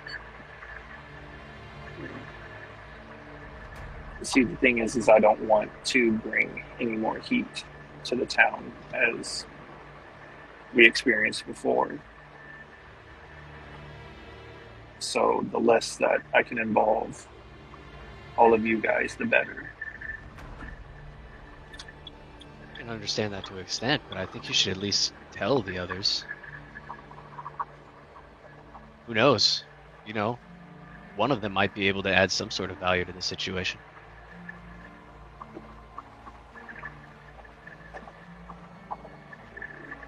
That's for you, man. We got, yeah.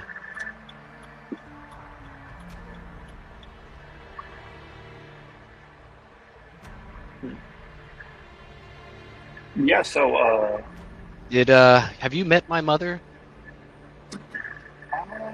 She's met a few of us throughout the party, so... So I think there might have been a time where it was just like a quick passing, if I'm right, Josh. But yeah, we went to his house. Yeah, okay. Yeah, there was that. So there would be two, and then when she broke out, and I think maybe technically three when she came back with Ophelia Mardoon. So in passing, yes, but the first one would have been the longest. I think she spent a little bit of time talking to you guys and a little bit of individual time with some others. Yeah, so she at least would know who he is. Yeah. Do you have any sort of defining characteristic that you can give me that might identify who your mother is that I can pass along? I think it would be best if we did more than just Alivor's mom. Yes, so my paper that I have all of her stuff on is at home, and I am not at home right now. So currently I do not have the information for her. I think I can fill in a lot of that information from your notes that I have, if Milo, if you have specific questions, and I can give some of the answers that you've told me, Alivor, and you can correct me if it seems like I'm off. Does that work for you? Yeah, that works. Okay, cool. I would say maybe her name and any sort of defining quality. Maybe a tattoo, scar. Very brilliant defining features.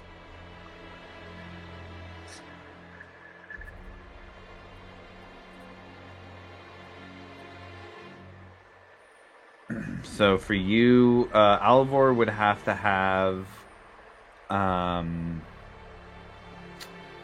specifics like tattoos or scars or physical features. So I'll leave that to you for now.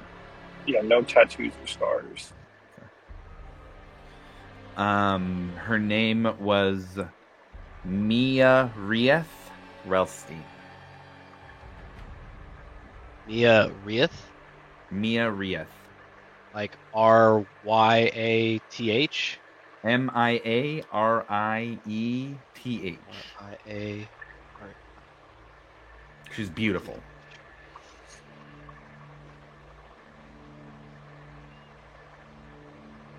And was there a third part to that name? You said Mia Rieth. I got the first two. No, that's it. Mia Rieth. Oh, Relstein. That's Alivor's last name. Okay, got it. I forgot how I pronounced that, but I will get that to you, Kevin, as soon as I get home.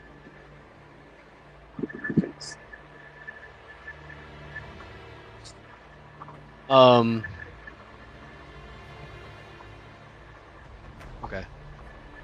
Can we just leave like the defining feature out for now and then just relay the name? I don't know how to do that with the 25 word limit right now though, so.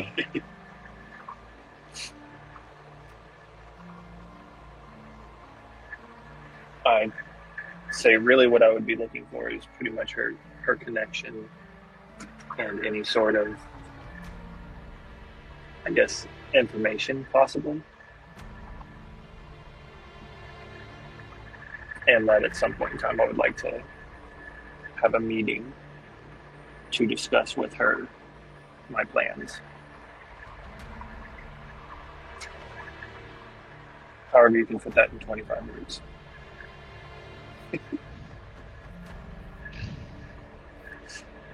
Okay, let me try this.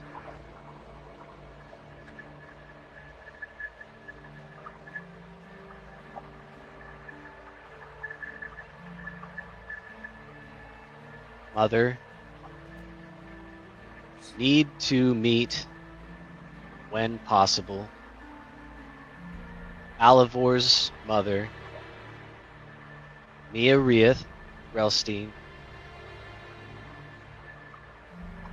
Was she connected to you? And I say it in a very inflected manner. Like, as quotations, you. I don't know if you could do that, but. Certainly try. Certainly try. I think that's 15. You got 10 more. She was notably beautiful.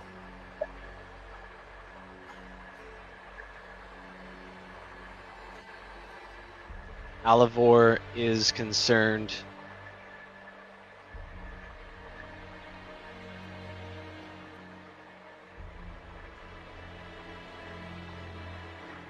please respond. Thank you. Or thanks. There you go.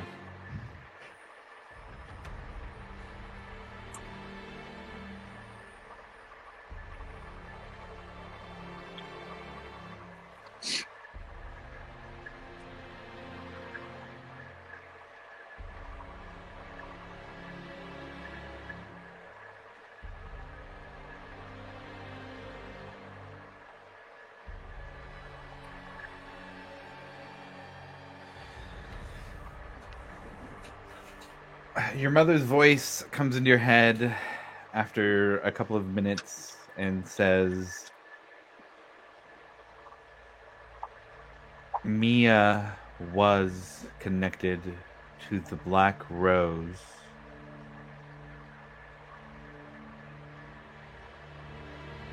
And the Ring of Three.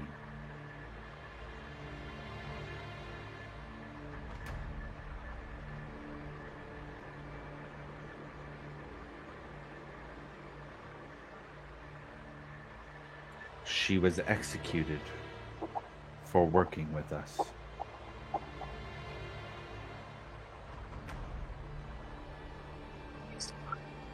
A conversation is definitely needed.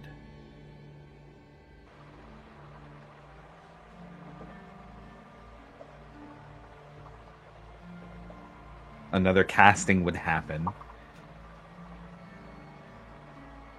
It is not safe for teleportation in or out of Hope's Bastion with the Assembly watching.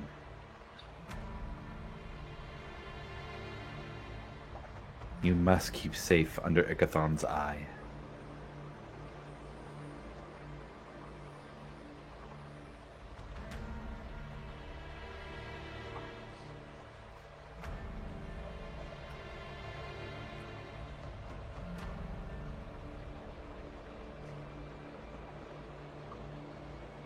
I would relay all of the important parts of that back to Alivor. If you didn't know, man, I'm sorry. Oh, trust me, I do.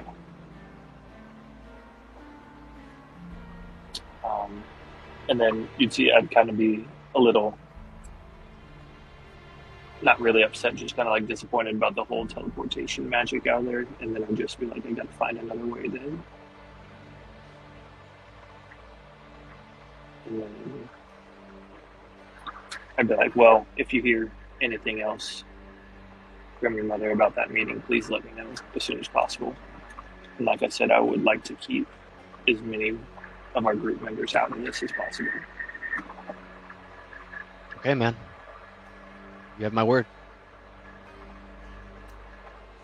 And then I would leave. Milo checks the hallway before, just for anybody else. You see Commodore Norrington pass by the hallway again, kind of wobbling a little bit now. Get out of here. Fuck you, Starosta. And he grabs some shells and tries to throw them your way, but they just kind of hit the wall. And he just kind of wobbles a bit.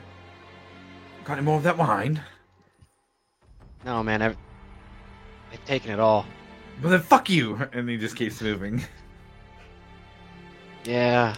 Just closes the door. You hear the click of the key.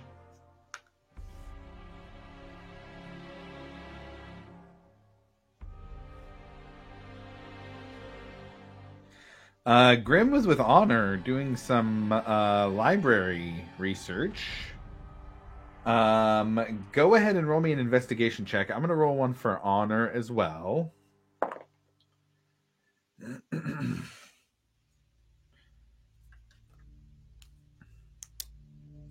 And I guess also to kind of talk about the teleportation here and kind of what Milo's mom, Zinnia, was saying. Teleportation magic isn't blocked, just to clarify, but powerful magic could be, potentially seen or looked at. So needing a good explanation would probably be a good thing to have when using teleportation magic. Great, I'm fucked. Nice. Just put a big old spotlight on me. I got an 18 total, so 12 plus 6. 12 plus 6. Okay, she got pretty bad, actually.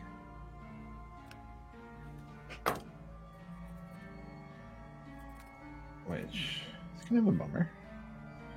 Oh, I think I still have inspiration die from the last game. Can I use that? I let inspiration happen after the fact. You can do that. Okay. Might as well just add it. What was it? 12 plus 6, 18, 19, 20, 21 total. 21. Okay. That is better, at least.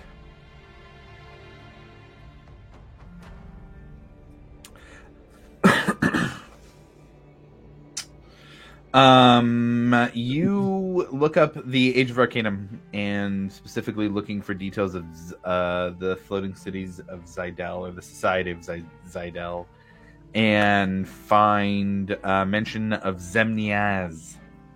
It is a floating city, and it was levitated using broomstone, like the other floating cities of the age. It was home to the Society of Zidel, a very powerful society. It was a magocracy, which was the more powerful the wizard, the higher rank they were, which always led to the most powerful being the rulers. Or, in this case, part of a council. The city was overseen by a council. They held public debates on major issues. And during the calamity, the city crashed, just like all the other floating cities, and landed in the Zemni Fields. And Zemnian is kind of an offshoot of the language that was spoken in Zemniaz. Makes sense? Zemnian. But is different, is specifically different. As a magocracy, they were much more into arcane than divine power, but divine power was studied here as it was also in the other floating cities and societies of the age.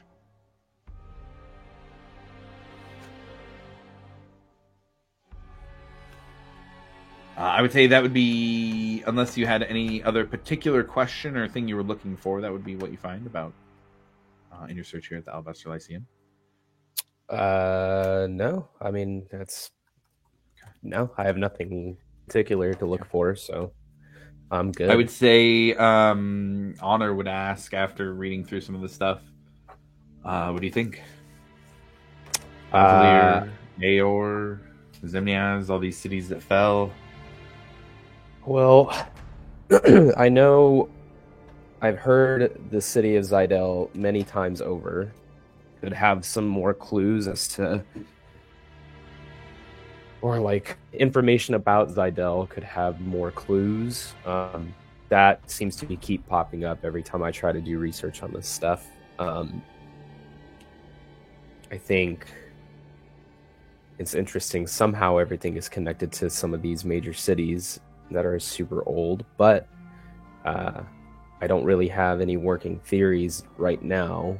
I think it's just more so cementing the fact that somehow, some way,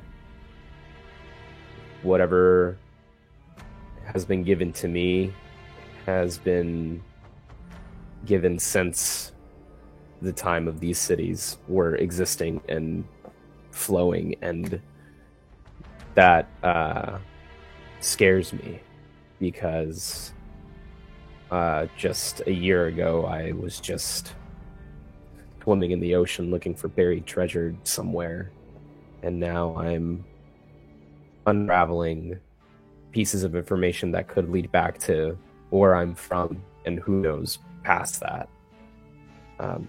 So it's a little overwhelming, but well, you're succeeding. And I am. Where others might have not, and maybe that is the reason it is you. I think I'm just worried of what exactly my past entails, as if I wasn't ashamed of it enough. My main concern or my main worry is that somehow I'm from worse things than even I have done already, so there's a reason these cities fell. There's a reason they don't exist anymore, and it's because of the want and need for power. I just hope I don't repeat the cycle in this life or the next. So hopefully I can change the trajectory of time in my favor.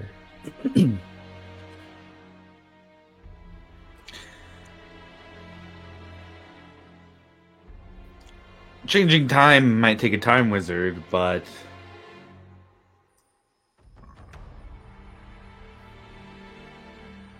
it's our choices that we make in the present that define us. The past is in the past and has been written, but the future has not. No matter where you came from, no matter what you've done, your trajectory can change.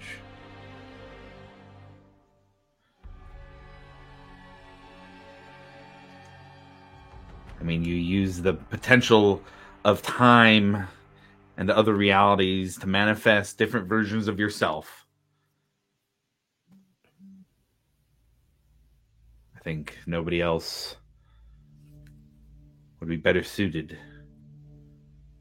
to chart their own path into the future than you. And whatever's going on there, it seems you are entwined with.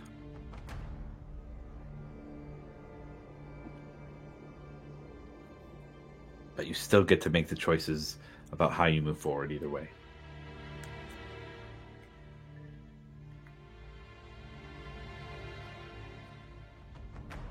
I'm sure Nora thinks of you a lot differently than how hard you're thinking about yourself right now, or how hard you're being on yourself right now. Yeah, she really was usually the voice of reason in times like these, so I'm glad I've surrounded myself with pretty wise women in my life so far, so I appreciate it. That's for damn sure. Yeah, you're right, I guess. You ready to get back? Yeah. She takes out red chalk. And she starts to draw the circle to go back. And it's very, she's got white skin with red eyes and some red features. And now drawing with her red teleportation circle chalk on the alabaster floor here really has this feel of her magic to it. And as it glows, and she knows it's going to disappear and not leave its mark here. The two of you step into the circle and are back in Hope's Bastion. Now, I'm just going to hand wave that you guys came back because she has teleport. So she's going to use teleport to get back instead of teleportation circle, since there's not a circle to land into. So I guess I actually have to roll a D100 for her real quick. So give me a second and I'll see if you guys make it back okay. They just die in transit. It's like, where did they go? What happened to those guys? They're gone. The worst possible outcome is about to happen. No, you're good. You make it back, no problem. She is very familiar with Hope's Bastion at this point.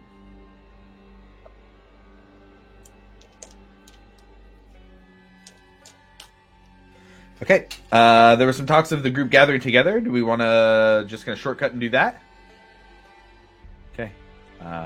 Starosta, call the meeting. Unless you guys want to do it differently, and where you guys want to meet. Hey man, did you restock on wine or what? Or like some of the peanuts or Going something? to the bar. Go to the bar. You specifically too. Start rummaging through his cabinets for this. I'm already doing it. Where's that little furry thing that keeps taking things? Take that to the bar. Everything goes to the bar. That's great. I'm gonna swipe a apologize. pillow I from his am bed. just damage control at this point. Okay. Sounds like everybody's heading to the Friendly Ogre. You guys make that. Actually, I'm gonna give tavern music if you guys are going to the Ogre. Is this like a serious conversation? I mean, it probably will be. Yeah. We can go to that special room they have at the Yeah. I'd do it in probably your not the room? spot. I don't have to take Yeah, we her might as well. I honey mean, we roast. could just stay here and do No, it. my room is probably the safest at this point. Do we want to go hit the bar for about 15 minutes? Instead, I have nothing in my room this time. You don't have any snacks whatsoever. Let's go pick up some mental lubrication. Oh my gosh. So you guys head over to the bar. We'll change it just for a second to get the vibe. Later in the day, we'll say the sun's setting. It's still early in the year, so the days are still pretty short. Now that you guys come in here, super busy. Busiest you guys have ever seen it in the tavern, and Serenity and Serenity and a couple other servers are bringing out meals, drinks to everybody. You guys are able to buy some booze, get some food here if you'd like. I have a question for the DM on that. Sure, actually. with it, yeah. I would expect that certain members of this party have a specific amount of back pay headed their way in some capacity.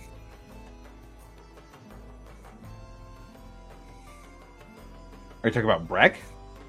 Oh, I just mean like in general. Did we already discuss that? Like we were collecting paychecks for our positions from.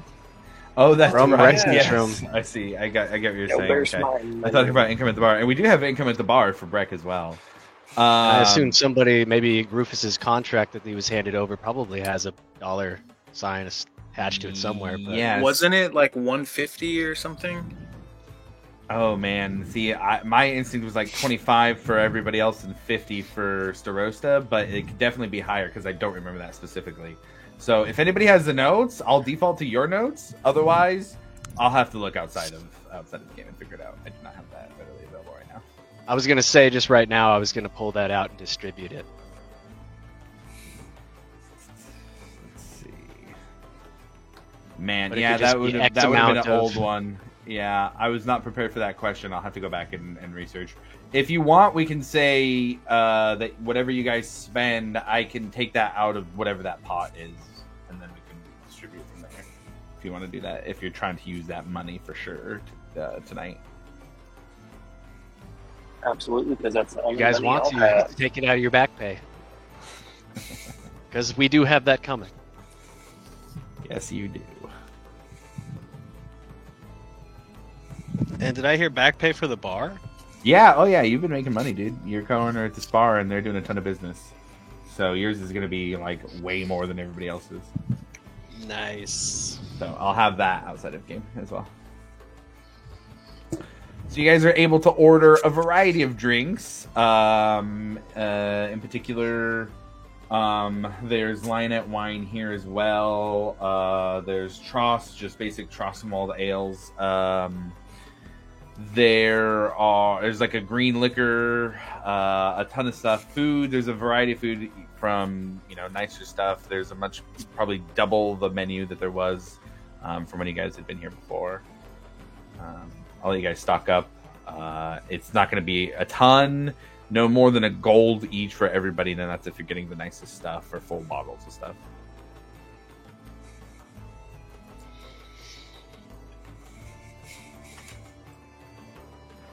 Well, you guys do see Gage and Braziera are in here having a drink and having some food themselves.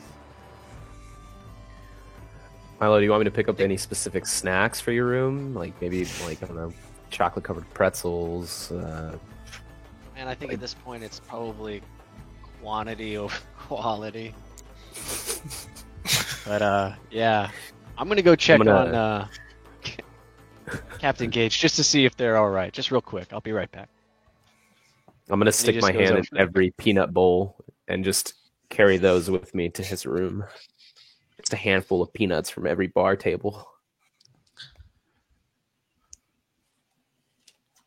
I would say by the third one, you start to feel a magical hand slapping away your hand, and you look over at Serenity, and she just gives you like a stare down, kind of like Miles. What the fuck are you doing? It's for science. And this is like across the room, and she's just. I need this. The mage hand just sits over the bowl that you were trying to get. There's like people sitting there at the table too, and they're just looking back and forth at you and her. Just one more. Slaps it away. I'm just gonna like a cat. I'm just gonna push the bowl off the table and Picks walk it up, away. just moves it over and moves it back to the center. I'm gonna keep the rest of the peanuts that I did manage to take. Yeah, you got, a handful of 3 bowls worth of peanuts. Nice. Milo, you move over to Captain Gage and Braziera. They're both looking pretty sullen, bandaged up a little, but upright and not, too injured. Glad to see that you guys are doing better. Thank you for all you did. If it weren't for you guys, we'd be dead too. So, we appreciate it. Glad we showed up in time to do something. When it's time and you guys are ready, maybe we could talk about getting your guys' bar back up and running. Making it more of a part of the city. We'll need some time, but that sounds good. Rest up. Raises a glass. Brazier does as well. Okay. So you guys get all your food and drinks and head back to Milo's room. And we'll get rid of the tavern vibe. And you guys are here for your conversation.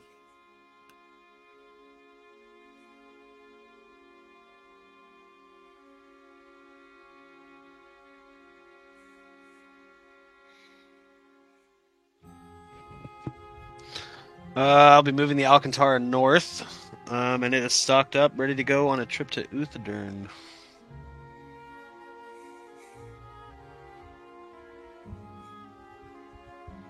I'm not sure if everybody knows this, but that is where my mother is from, is up in Uthadern, and I give like a very pointed look over at Alivor. Try to do that as kind of subtly as possible. He just no registration on his face. Say like Milo registers. Yeah, no, that makes sense. Uh-huh. Just nods at it.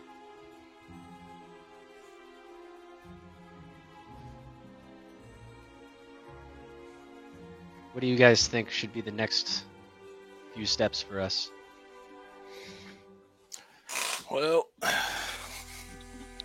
I'm sure as everybody knows that I've been offered to act as the Grand Inquisitor to find the Cobalt Soul, and I'm going to be meeting with Trent Ikathon, and I think I'm going to accept it, but solely as to try and protect and buy time for the people that are being hunted.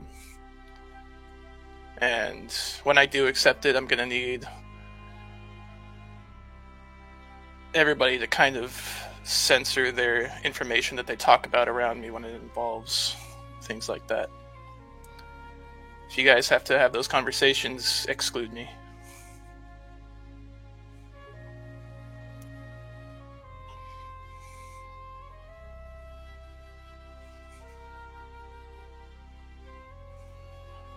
I do really appreciate you accepting the position. I do think that that's going to help a lot of people. Ekamos, you too.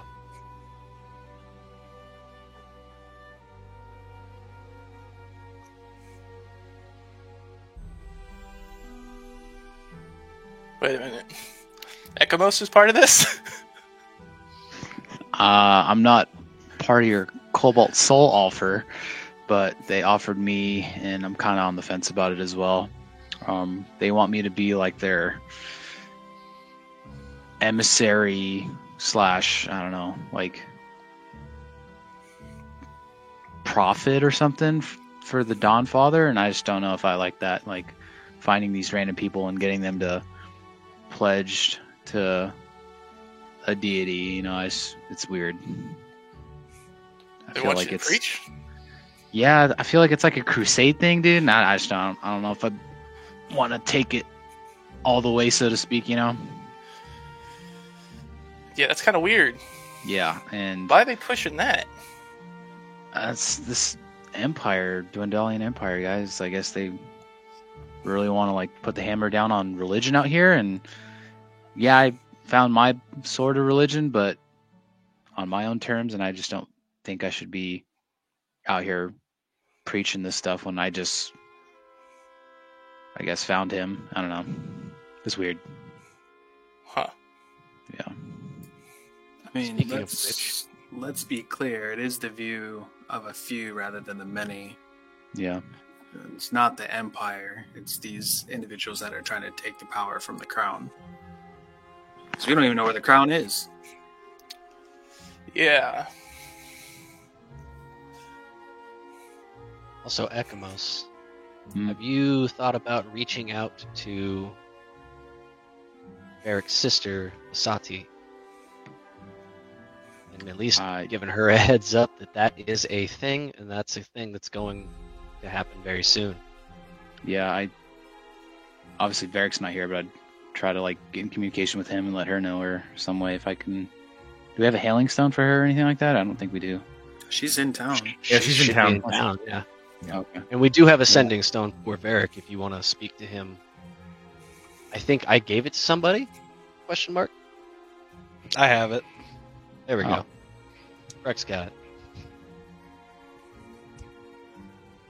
So if anybody wants to talk to Varric, speak to Breck.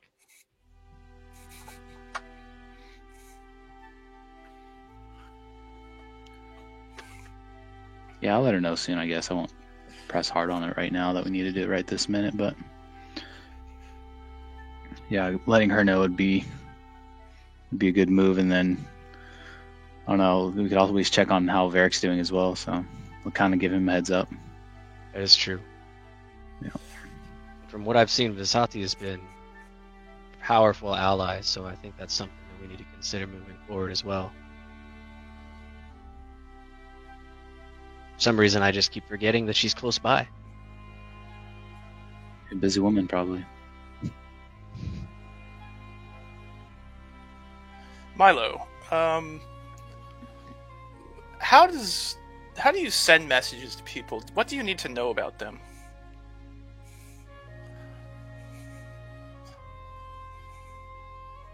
In order to send them a message.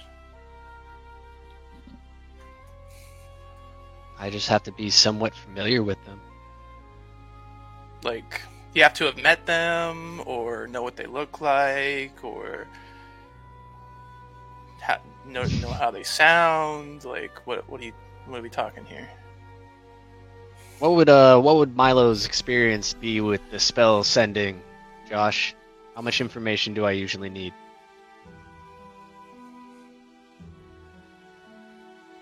Good question. It says you send a short message of 25 words or less to a creature with which you are familiar. The creature hears the message in its mind, recognizes you as the sender, if it knows you. Question mark. Man, Scrying gives this whole table of here's familiarity details, and how if you have a thing, here's what you do. Teleport has tables. This is just with which you are familiar. I mean, anytime I've ever seen it used, especially in Critical Role, it just seems like they just need to know the name. Yeah. I would say name and likeness. Name and likeness, which is for the sake of this.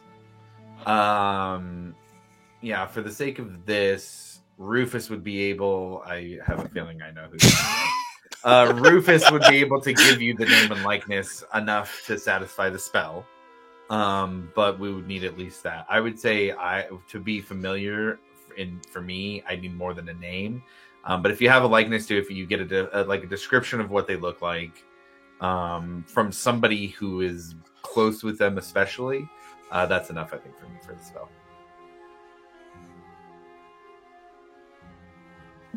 So yeah, that's pretty much what I need for that spell sending. Okay. Are you able to do that at the moment? And not have Josh. Can I upcast sending to fourth spell or to fourth level? You can always burn a higher for a lower. Okay. Spell. Yeah. Yes, I can do one more. It's gonna take everything I've got. Okay, there's somebody that I need to warn. Absolutely. About this Cobalt Soul thing. Her name is Sheen Anfari. She is a half elf, kind of tall. I'm just gonna give the kind of blanket description because I don't have the thing with me right now. And it's 20 words, right? 25. 25 words. I don't really know where she is right now, but can you just tell her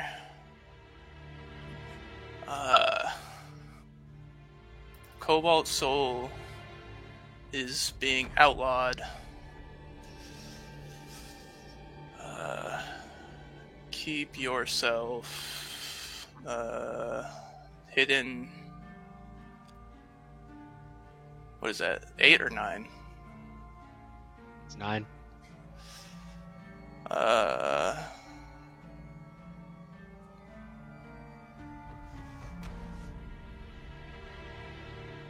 Try and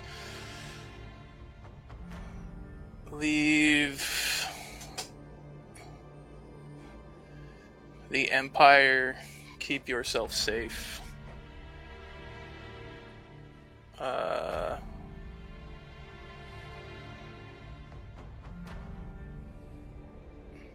7 more words left. I'm in Hope's Bastion.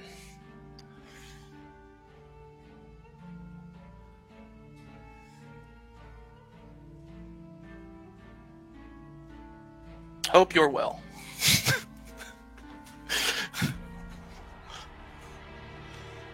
That's it. Fun, right?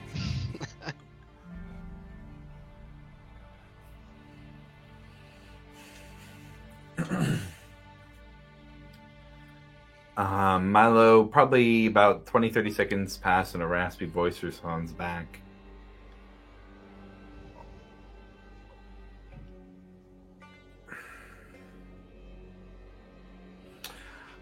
I don't know anything about the soul,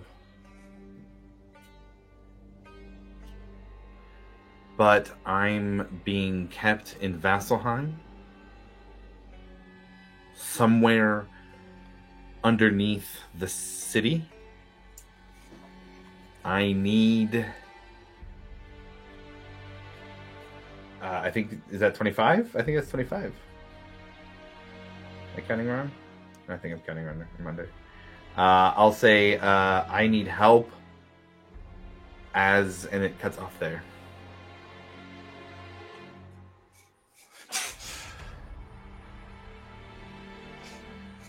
Well, shit. I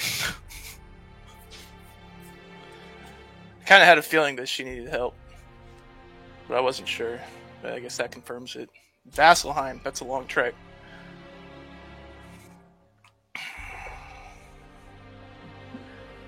I was just there.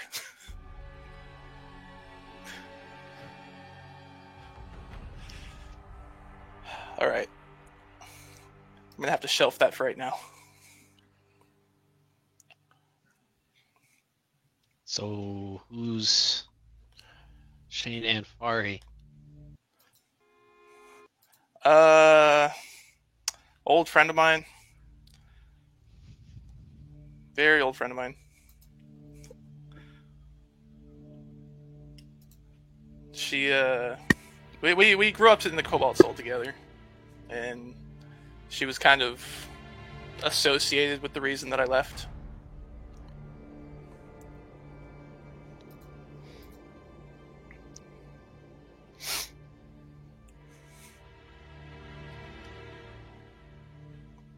And she was allegedly an expositor.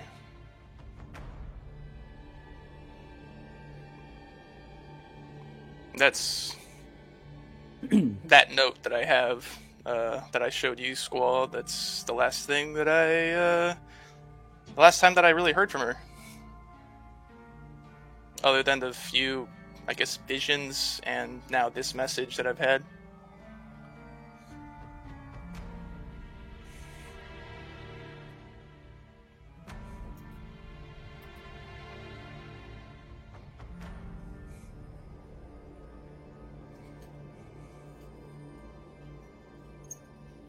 Damn. What do you want to do?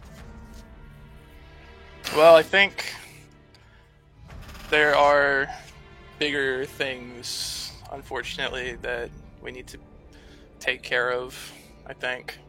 And Vasselheim is very out of the way.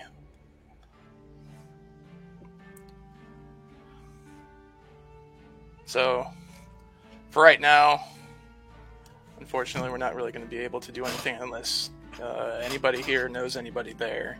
But for some reason, I doubt it. I can reach out to Nora if they're not currently doing anything. I mean, it'll take them some time if they could find a way there, but I could ask if they want to take a little adventure to Vasselheim.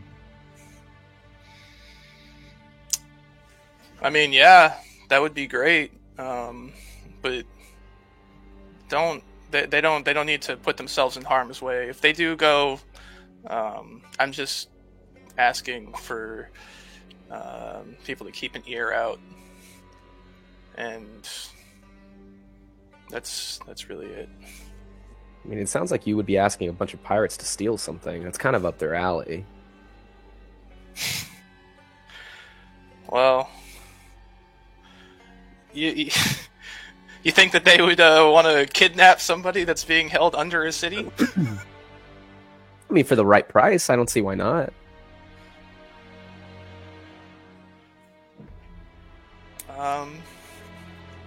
Well, I don't have a lot of money.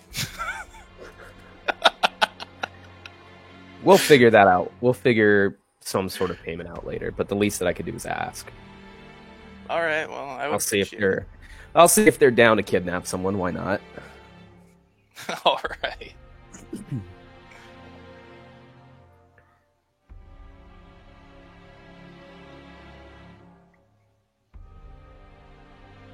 I think the thing is, the big floating invisible city above Hope's Bastion is something we also have to consider being there as well. We have a lot of fires burning, but I feel like there's a lot of big magic things, and me and Honor took a trip to the library and found a little more information, and I know Milo, you and I had kind of gone and looked up information about Zidell and a bunch of other cities, and I mean, long story short, this is all connected. Like, everything is leading back to these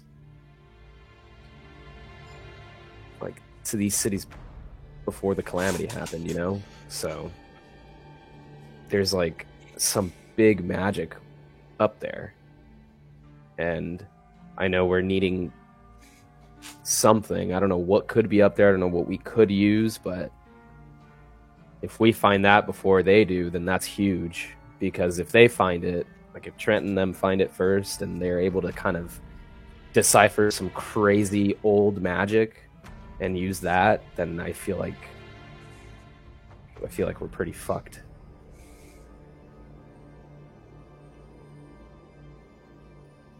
I mean, when you put it that way, yeah, I agree. I mean, this is magic that's like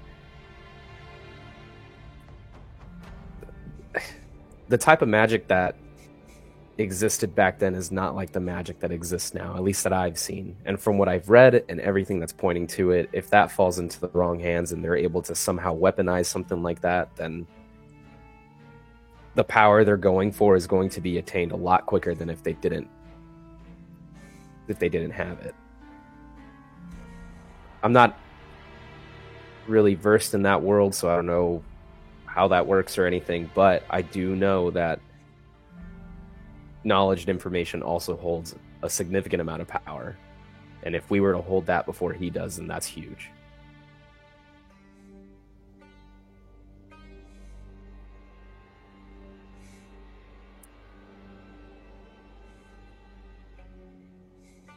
And it's right in your backyard.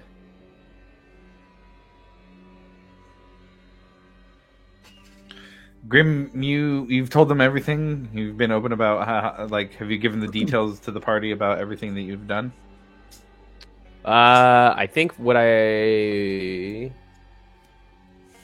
just what I said was that the information that I found seems to always connect to the cities.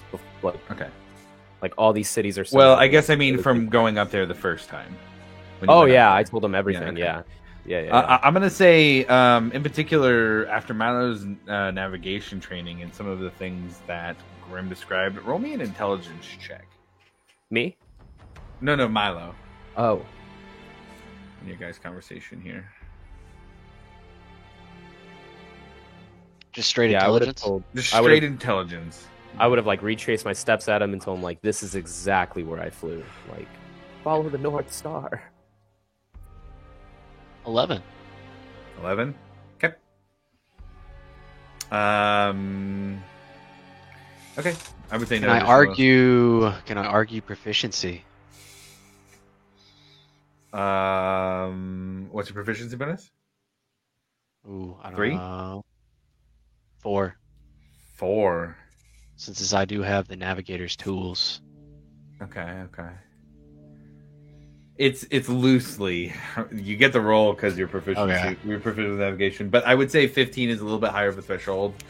And in this particular case, one thing that stood out to you, there was movement of the city. It was invisible from the outside. Without knowing any trajectory, finding this thing again might be a little tough.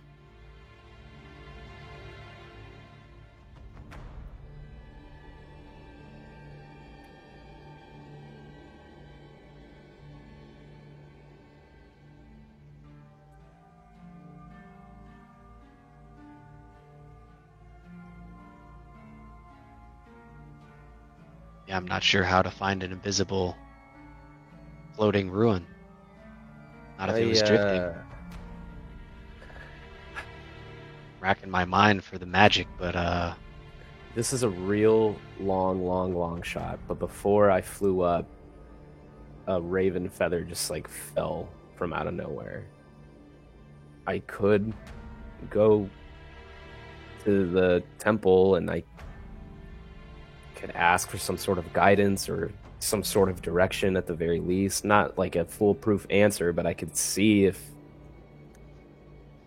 somehow, some way the Raven Queen is pushing me to try and find this stuff or guiding me. I could ask for a little help. I don't know if that's going to do anything at all, but it's worth a shot. It's kind of like a shot in the dark.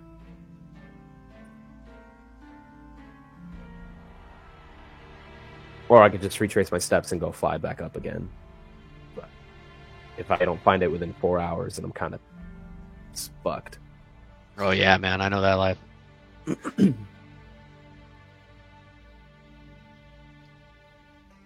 They are cool looking though. The little wings would flutter. The other concern that I have is, like, obviously I don't want the people that we don't want knowing, finding out about any of this. If I go commune or something like that and people start poking around and asking questions, it's going to lead to a lot of eyes. So I feel like we have to be quick if we decide to go. So I can go and see if I can find it, go commune and stuff like that. And then it had to be a quick turnaround.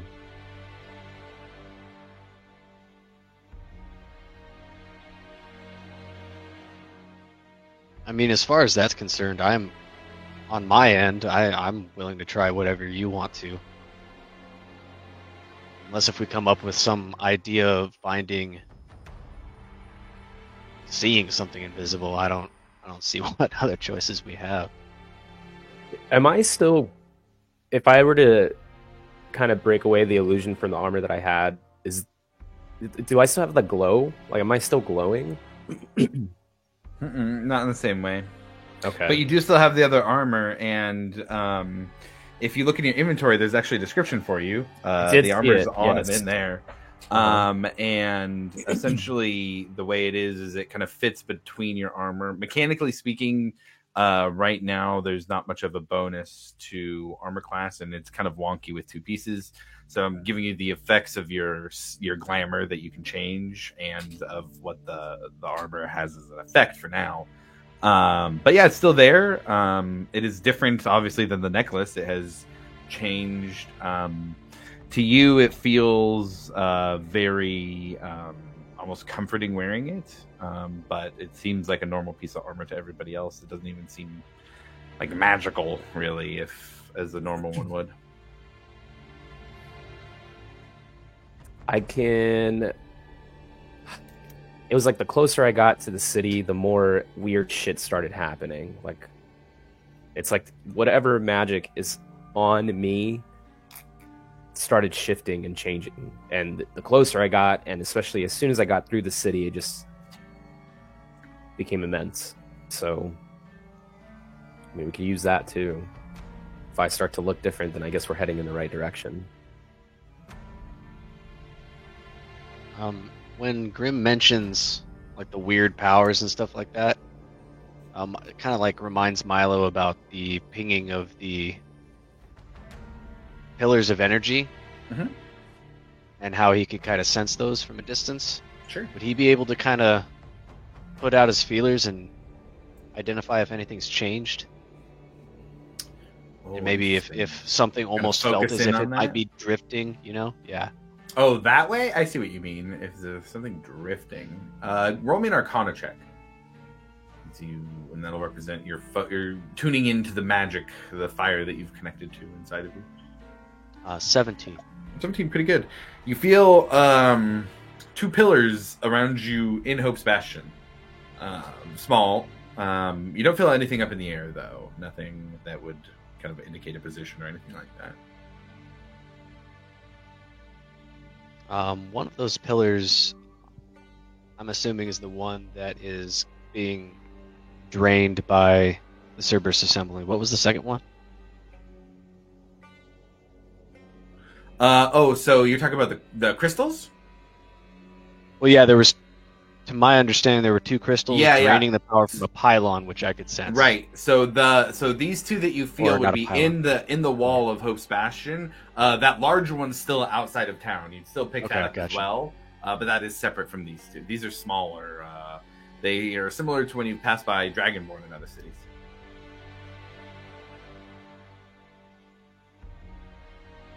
Since you've been back to Wildmount.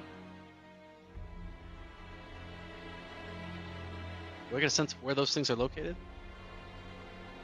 Yeah, you can ping into them pretty well. I'm just gonna keep that kind of sense of being aware of it. Maybe more aware of that as I'm walking around town. Okay, absolutely.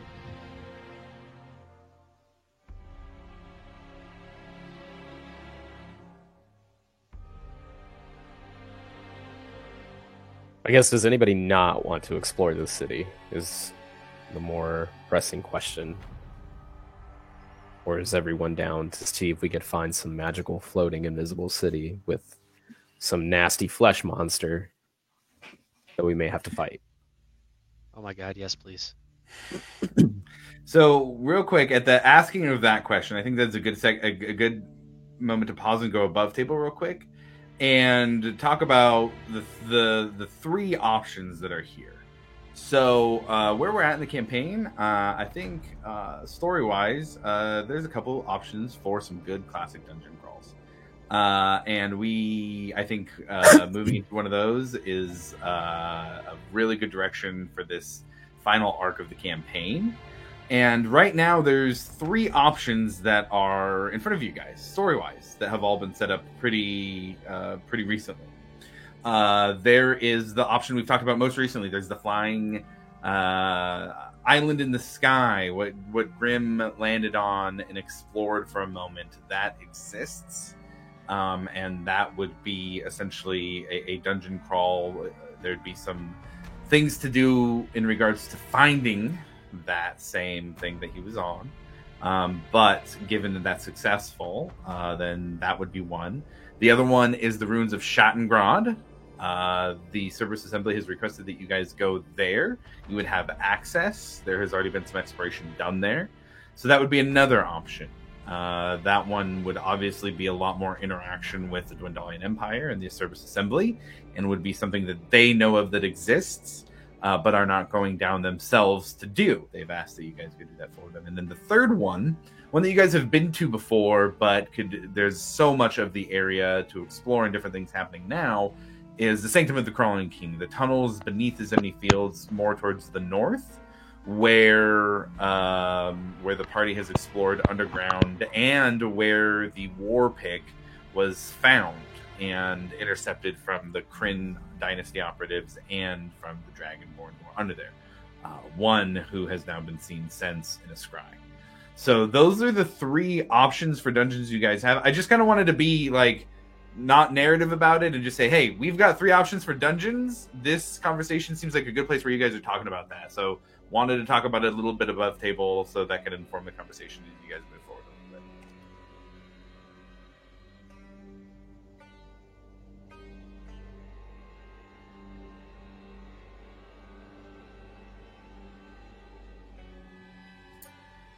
I think the ruins sound pretty important,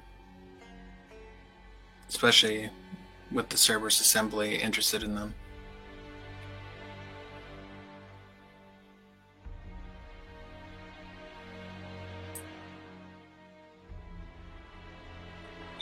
I think I'm going to have to second that. As much as I want to go adventure in a flying city above the town, I think since the Empire is focused on the ruins, that they might be what we need to focus on the most here.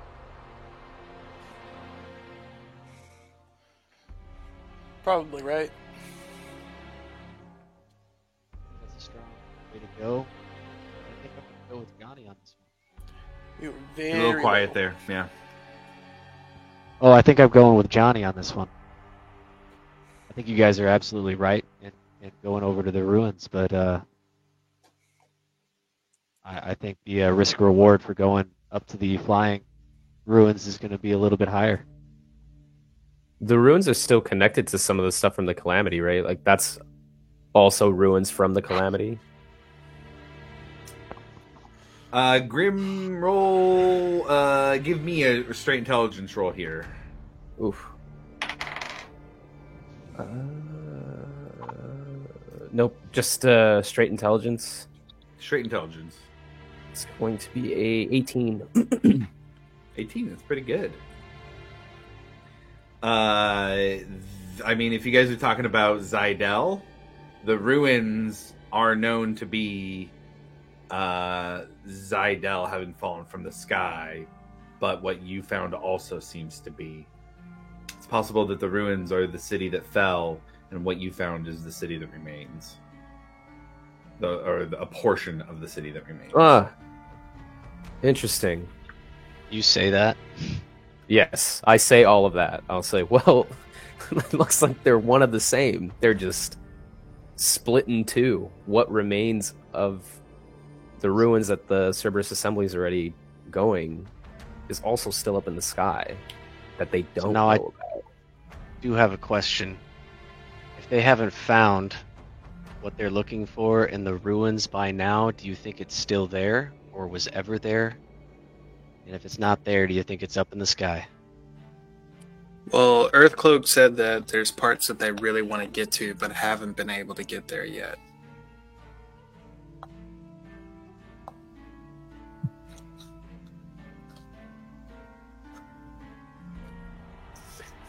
I feel like if we have to be so strategic about this, because I don't want to lead them to something that they obviously want something, and I don't want to be the key to lead them to it without knowing what exactly it is. What if we find better answers if we were to find the island, so that we are at least a step ahead, at least having a better idea of what to expect? That way we hold most of the cards in our hands.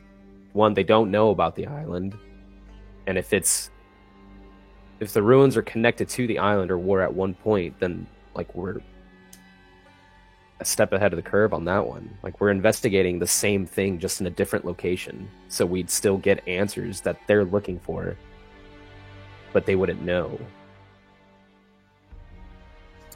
So my only argument is that they specifically requested that we help them with the ruins.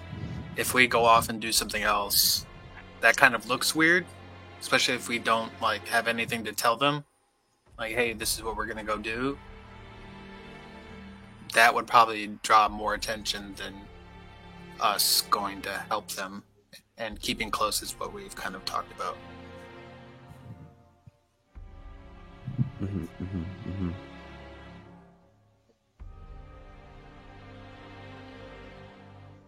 Wreck, Ekamos. Yeah, I'm down for anything. Nice. He's just over there throwing one of those baseballs up and down. Yeah, I just throw a handful of pocket peanuts at you. Good input.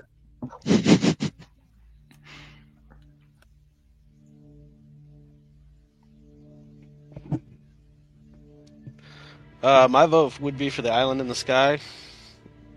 I mean, if Cerberus Assembly genuinely needs help, then they'll probably wait.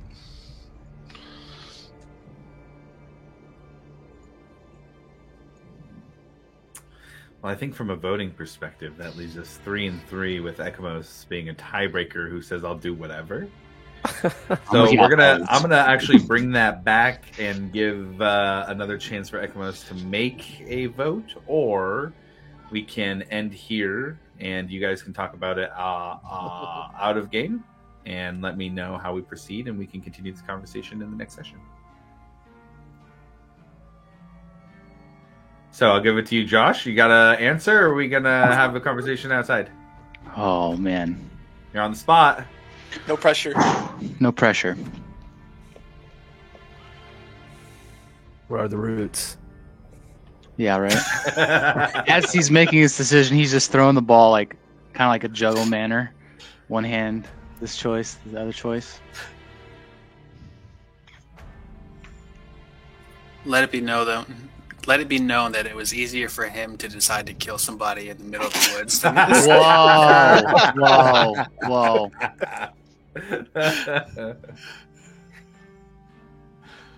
Fuck it, let's do the city. Sky in the city. City and sky. Sky in the city.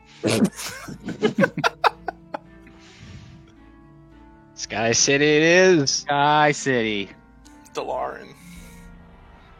Oh, Dalaran. Dalaran. Yeah, old Dalaran. All right. Well, then with that, I think that is a good place to end the session for the day. There's some things to look forward to in the upcoming session. So, thank you to everybody tuning in or catching the VOD afterwards. We'll be back in a couple weeks, and we'll be moving towards a new destination up in the sky. See you then.